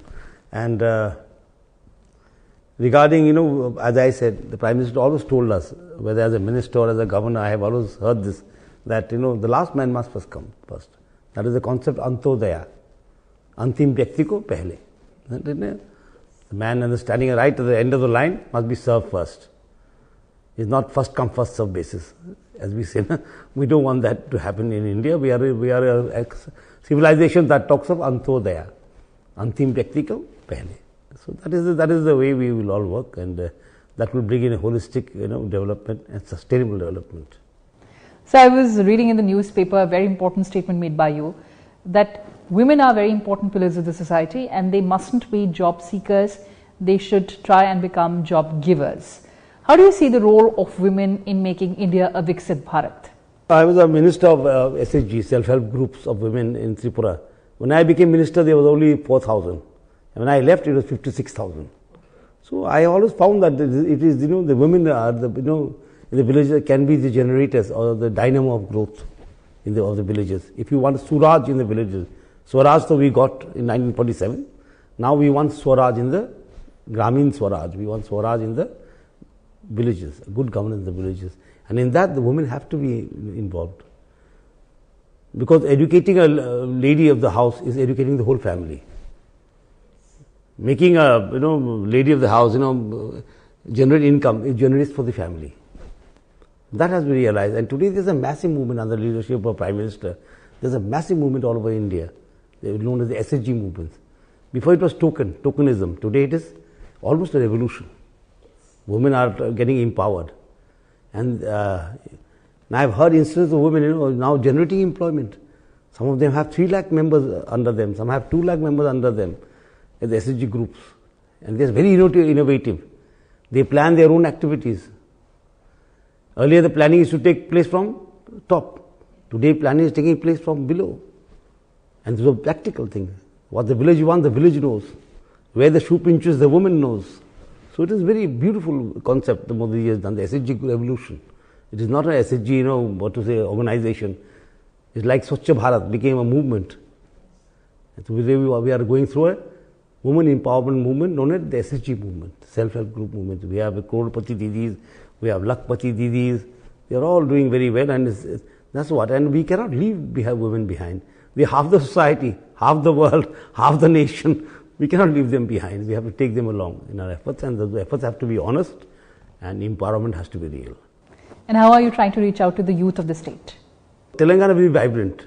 I met a lot of young entrepreneurs, and it is very, very inspiring that what they have achieved.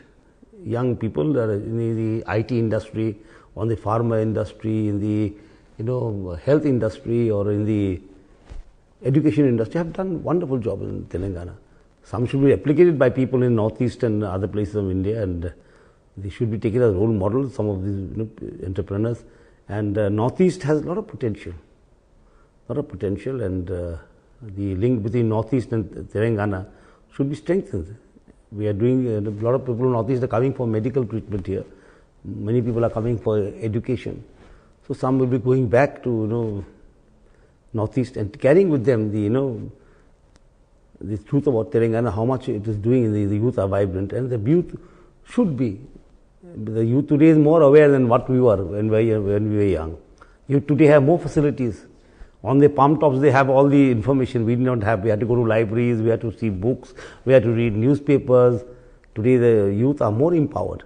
So they have to use that empowerment for empowering the weakest. Because unless the society is empowered, unless your state is empowered, your empowerment means little. So your empowerment should be used to empower the people who are living on the margins. That is the message I would like to give the youth.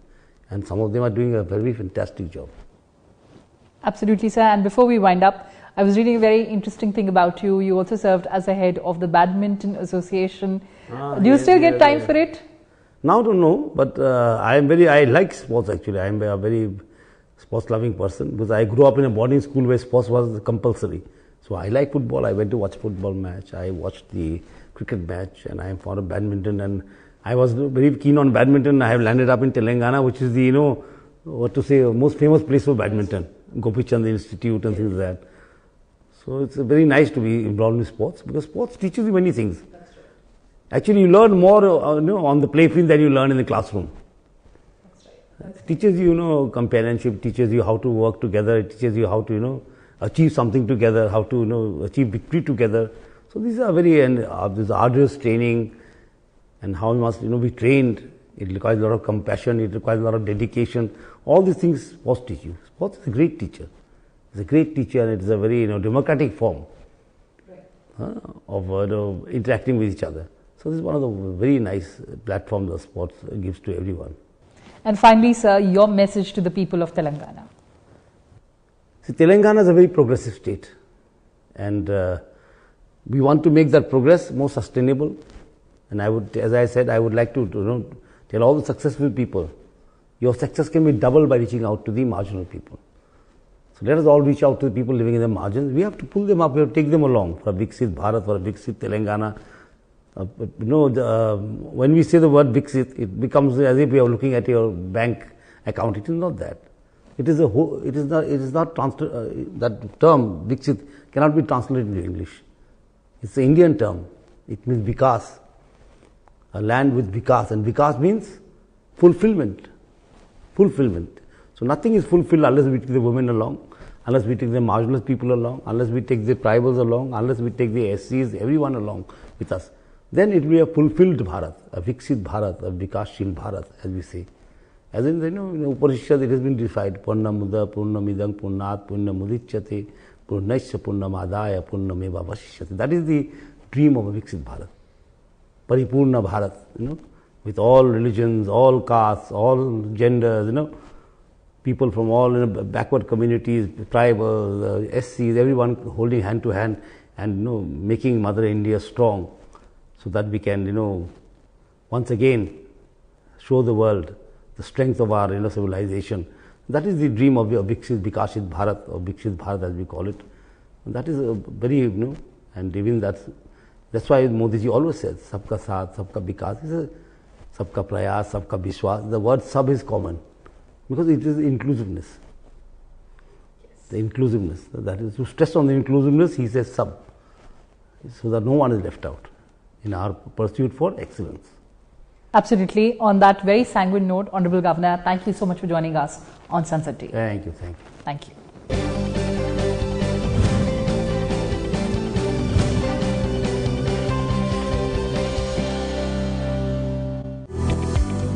Honorable members, on 26th March 2025, I received a communication, notice of question of privilege against Sri Amit Shah, Minister of Home Affairs, from Sri Jairam Ramesh, Chief Whip, Indian National Congress. While appending his signatures, Sri Jairam has signed as 26th of May. This is something which can be overlooked as does not change the context. This notice has been given by Sri Jairam Ramesh under Rule 188 of the Rules of Procedure and Conduct of Business in the Council of States Rajya Sabha against Sri Amit Shah, Minister of Home Affairs. And his assertion is that aspersions have been cast on Srimati Sonia Gandhi, member of Rajya Sabha and chairperson of Congress Parliamentary Party. Sri Jairam Ramesh has in particular indicated that on 25th March 2025, Sri Amit Shah, Minister of Home Affairs, while replying to the debate on the Disaster Management Bill 2024, had inter alia stated as follows, I quote, प्रधानमंत्री राष्ट्रीय राहत कोष कांग्रेस शासन में बना और PM cares Narendra Modi ji के शासन में बना। एनडीए के शासन में, कांग्रेस के शासन में एक परिवार का ही नियंत्रण होता था। मान्यवर इसके अंदर कांग्रेस के अध्यक्ष सदस्य होते थे, मान्यवर। He further goes on to quote, and I quote, Congress के अध्यक्ष, सरकारी फंड में कांग्रेस के अध्यक्ष, क्या जवाब, please please please, nothing will go on record, no please please, nothing will go on record, this is a serious matter and I have very frequently noticed that with respect to breach of privilege notices, which I'll come a little later, we need to evolve our protocol. I'll come to that a little later. Congress के अध्यक्ष, सरकारी fund में कांग्रेस के अध्यक्ष, क्या जवाब दोगे देश की जनता को? ऐसा मानते हैं, कोई पढ़ता नहीं, देखता नहीं. Honorable members, thereafter, some members took exception, and the Honorable Home Minister announced he will authenticate his statement. Shri Jairam Ramesh, after indicating this, has requested that in view of the foregoing, privilege proceedings may be initiated against Shri Amit Shah, Union Home Minister. Honorable members, this has found wide traction in media. if a communication is sent to the chair, as has been indicated in the bulletin, and a long-standing practice, it should not get publicity. Ultimately, the chairman or the house has to take a call. But the traction has been very widespread. I have taken note of the authentication wherein Shri Amit Shah, Honorable Home Minister, has indicated, I quote, मैं राज्य सभा में दिनांक 25 मार्च 2025 को आपदा प्रबंधन संशोधन विधेयक 2024 के चर्चा के दौरान मेरे द्वारा प्रधानमंत्री राष्ट्रीय राहत कोष PMNRF पर की गई टिप्पणी को सत्यापित करते हुए भारत सरकार द्वारा दिनांक 24 जनवरी 1948 को जारी प्रेस विज्ञप्ति को आपके समक्ष रखता हूं। Honorable members, he has authenticated a document which is January 24, 1948, Press Information Bureau, Government of India, Press Note, Prime Minister's National Relief Fund, Pandit Nehru's appeal. Pandit Nehru has issued the following appeal. I am focusing, honorable members, the relevant part, it will be available to you.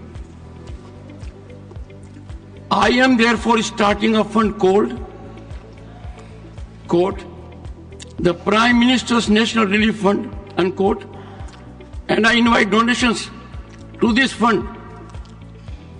And then the constitution of the fund is given. It will be managed by a committee consisting of, number 1, the Prime Minister, number 2, the President of the Indian National Congress, the Deputy Prime Minister, and there are some other members. Honorable members, I have carefully gone through the debate and what the Union Home Minister asserted. Home Minister focused in categorical terms that this was the practice. Sir, this is too clever by half. This is too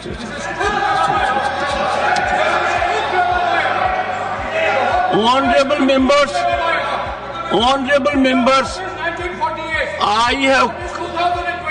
I'm coming to that. I'm coming to that. Nothing will go on record. Nothing will go on record. No, nothing will go on record. Nothing. Honorable members, let me reflect. I have carefully gone through it. I find there has been no transgression. There has been absolute adherence to truth, which is vindicated by a document that is available to the honorable members. And that being the situation, I cannot persuade myself to accord any acceptance to this notice of question of privilege against Shri Amit Shah, Minister of Home Affairs.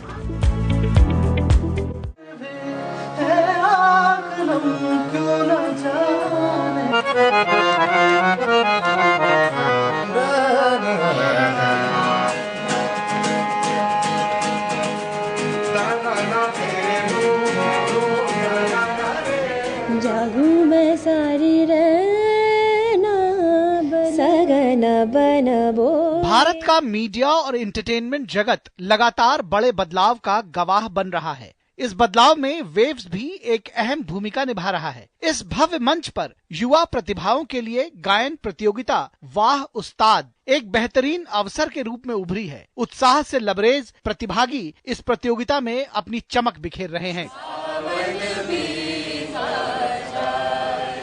वाह उस्ताद एक बहुत ही अच्छा platform है जिससे आगे सीखने को बहुत कुछ मिलेगा। I am very happy and thank you waves. बहुत कुछ सीखेंगे और एक एक्सपीरियंस लेके जाएंगे। We are extremely honored and grateful and thankful to Doordarshan, Ministry of Information and Broadcasting for bringing out an initiative like Waves and also for making us the Gharana part of it. इन लोगों का सफर यहीं खत्म नहीं होता। इसके बाद चुने हुए प्रतिभागी संगीत जगत में अपना लोहा मनवाने के लिए अगले राउंड में हिस्सा लेंगे। वाह उस्ताद जैसी पहल के साथ वेव्स केवल एक समिट नहीं है, बल्कि ये विभिन्न प्रतिभाओं के लिए एक लॉन्च पैड है जो देश के युवाओं को एक वैश्विक मंच दे रहा है। इस तरह की पहलों के साथ मनोरंजन जगत का भविष्य बेहद सुनहरा नजर आ रहा है। सिद्धार्थ भारद्वाज की रिपोर्ट, डीडी न्यूज।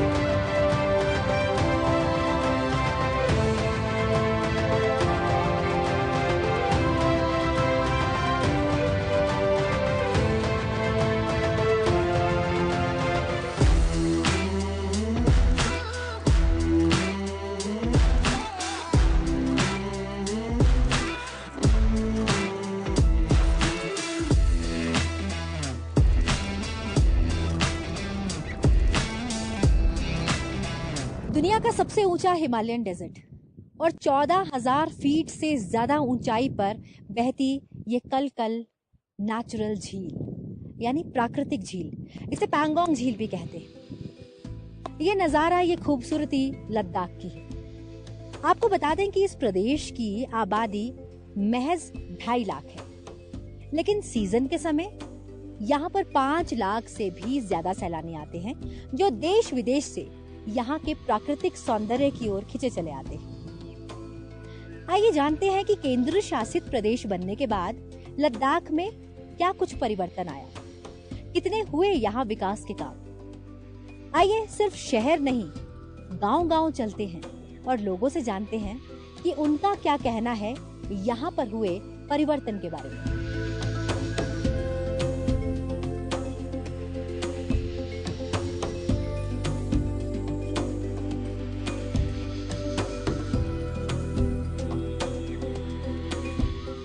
हर तरफ शांति का एहसास, सादा जीवन और प्रकृति की गोद में बसावट, कुछ यही है लद्दाख का जीवन। परिवर्तन की इस कड़ी में हम आ पहुंचे हैं दास पेमा चोगलामसर। एक छोटा सा गांव है। बड़ा गांव चोगलामसर है और चोगलामसर से ऊपर बसा है दास पेमा चोगलामसर। परिवर्तन की इस कड़ी में आज हम जानेंगे कितना बदलाव हुआ इस गांव में और क्या सचमुच विकास इस गांव तक पहुंचा या नहीं। आइए लोगों की जुबानी जानते हैं यहाँ पर आई परिवर्तन की कहानी। इस जगह पे मैं 2005 में मैं आया था, 6 से यहाँ पे रहना शुरू हो गया था। तो उस टाइम हमारे यहाँ पे 2-3 ही घर था यहाँ पे। तो उसके बाद हमारे यहाँ पे लोग आना शुरू हो गया, तो यहाँ घर बनाना शुरू हो गया। तो हमारा यहाँ पे एक बहुत बड़ा 170-80 के करीब यहाँ पे घर बसा हुआ है। पहले हमें यहाँ पे पानी का सुविधा इतना अच्छा नहीं था। टैंकरों में पानी लाता था, टैंकर में कभी आता था कभी नहीं आता था। तो ऐसे करते करते अभी आगे बढ़ के तो उसके बाद हमें जल जीवन का ये जो एक मशीन आया, तो उसके तहत हमें पानी मिलना शुरू हो गया घर घर में। परिवर्तन के इस सफर में हम लद्दाख के गांव-गांव तक गए। हमने कई लोगों से बातचीत भी की। लोगों से बातचीत करने के बाद पता चला यहाँ सबसे बड़ी समस्या जल की ही थी। नुब्रा में बहुत बड़ा गांव है आबादी के लिहाज से। यहाँ पर पानी के लिए बहुत प्रॉब्लम होता था। जो गीलैंड रखा हुआ है उनमें जाकर के लोग पानी ढो करके लाता है। पानी लेने जाना पहले, तो फिर पानी लाओ, फिर बच्चों को स्कूल डालना, कितना मुश्किल पड़ते थे। ठंडी के मौसम में तो पूरा पानी भी जम जाता है, फिर वो आइस तोड़ना पड़ता था हमें यहाँ। हर घर जल पहुंचे, ये लक्ष्य काफी कठिन था, पर उम्मीदों का हौसला बुलंद था और हर घर नल पहुंचने की योजना जोरों पर थी। लेकिन चुनौती बर्फ की चादर को भेदना था। ऐसे में इंसुलेटेड पाइप्स, जनभागीदारी और सरकार के प्रयासों से लद्दाख में गांव-गांव और सुदूर गांव में भी हर घर जल लाकर एक नया इतिहास रचा गया।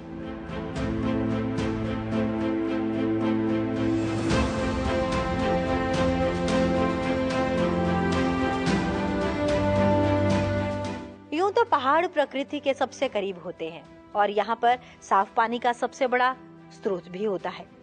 लेकिन जब बात लद्दाख की हो और वो भी 0 से नीचे वाले तापमान के स्थान की, तो जल एक बड़ी समस्या भी थी, जहाँ पर जल जीवन मिशन ने हर घर तक नल की पाइप को पहुंचाया और दूर दूर से पानी लाने वाले लोगों को राहत भी प्रदान की।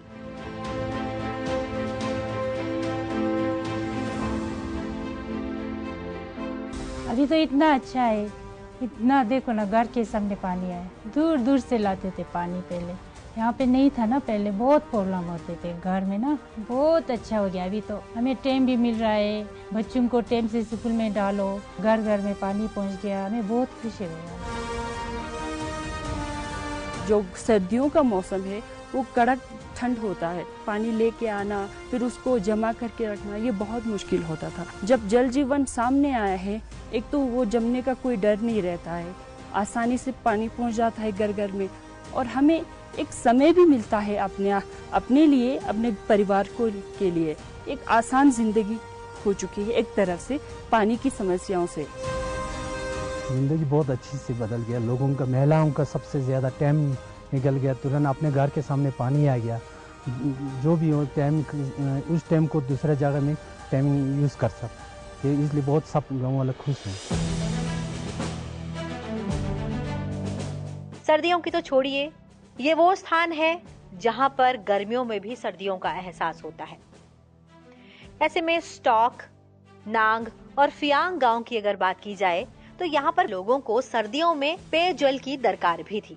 ऐसे में एक नदी से कुएं में पानी को जमा कर दिया गया, जहाँ पर पाइपलाइन की व्यवस्था से और पंप लगाकर हर घर जल पहुंचाने की व्यवस्था की गई, ताकि सर्दियों में भी पानी ना जमे और हर घर तक जल मिल सके। इसके लिए स्पेशल तरीके की पाइपों का इस्तेमाल भी किया गया। इंफ्रास्ट्रक्चर के लिए एक ऐसा स्ट्रक्चर है, ये वाटर सप्लाई का एक पार्ट है, ये ऐसी जगह पर लगता है जहाँ पर पानी साफ नहीं आता हो। इससे ये फायदा हुआ कि गर्मियों में यहाँ पर मिट्टी वाला पानी आता है, वो पीने लायक नहीं होता है, तो इसके थ्रू हमें फिल्टर वाटर मिलता है। तो ये 24/7 वाटर सप्लाई है। इस व्यवस्था से न केवल हर घर में जल पहुंचा, बल्कि उसके साथ ही जल संरक्षण को भी बढ़ावा दिया गया, ताकि हर घर सिर्फ नल ना हो, उसमें जल भी हो। हर घर जल जब पहुंचता है तो सबसे अधिक लाभ हमारी बहनों को होता है, भावी पीढ़ी को होता है। कुपोषण के विरुद्ध हमारी लड़ाई मजबूत होती है।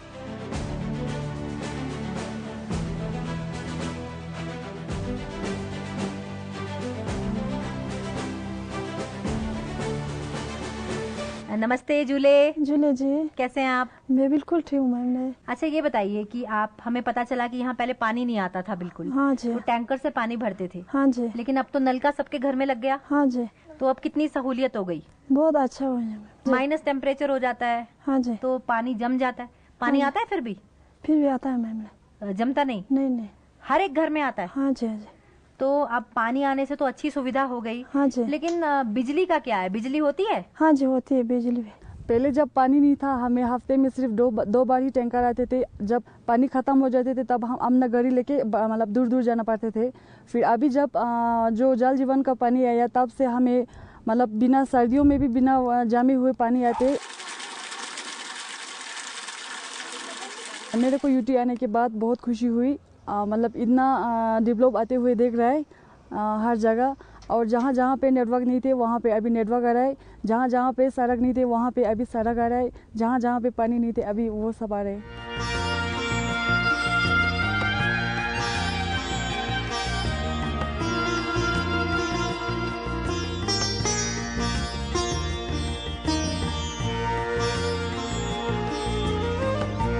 चारों तरफ ऊंची ऊंची पहाड़ियां और बीच में वैली में बसा है आदर्श ग्राम सबू।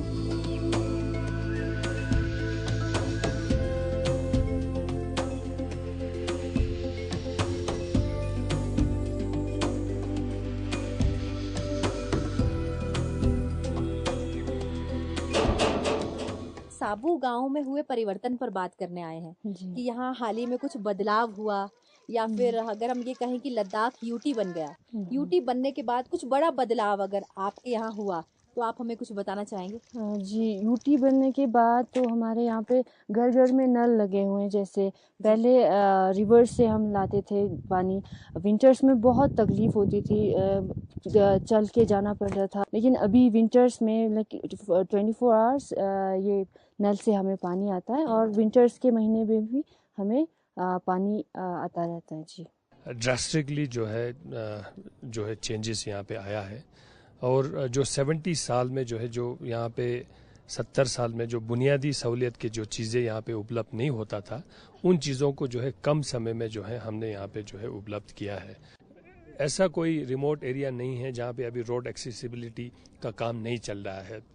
बहुत सारे जगह ऑलरेडी कनेक्टेड हो चुका है, बहुत सारे जगहों पे अभी काम चल रहा है। टेलीकम्युनिकेशन की दृष्टि से भी देखेगा तो जहाँ 2 परिवार है, दुर्गम क्षेत्र में है, पहुंचना बहुत मुश्किल है, वहाँ पे भी जो है मोबाइल टावर अप्रूवल हो चुका है। देमजोग जैसे जो जीरो बॉर्डर है, जिसको हम कहते हैं जीरो बॉर्डर, बिल्कुल आप चाइना उस साइड आप बिल्कुल अपने आंखों से देख सकते हैं।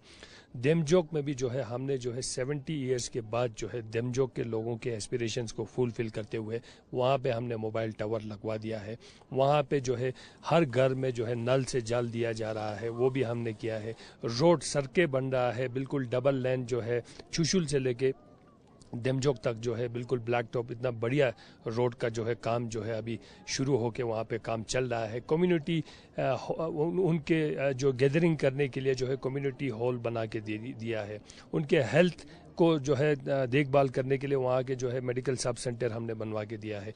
जब 370 हटा और ये ड्रीम कम ट्रू है, उसके बाद हमारे पास फंड्स बहुत आते हैं, 6000 करोड़ रुपए मिलते हैं, हम अपने LAHDC को दे देते हैं। मैं हर एक सरपंच से पूछता हूं कि आपकी क्या रिक्वायरमेंट है। तो हमारा यहाँ पर विकास का हर क्षेत्र में काम चल रहा है।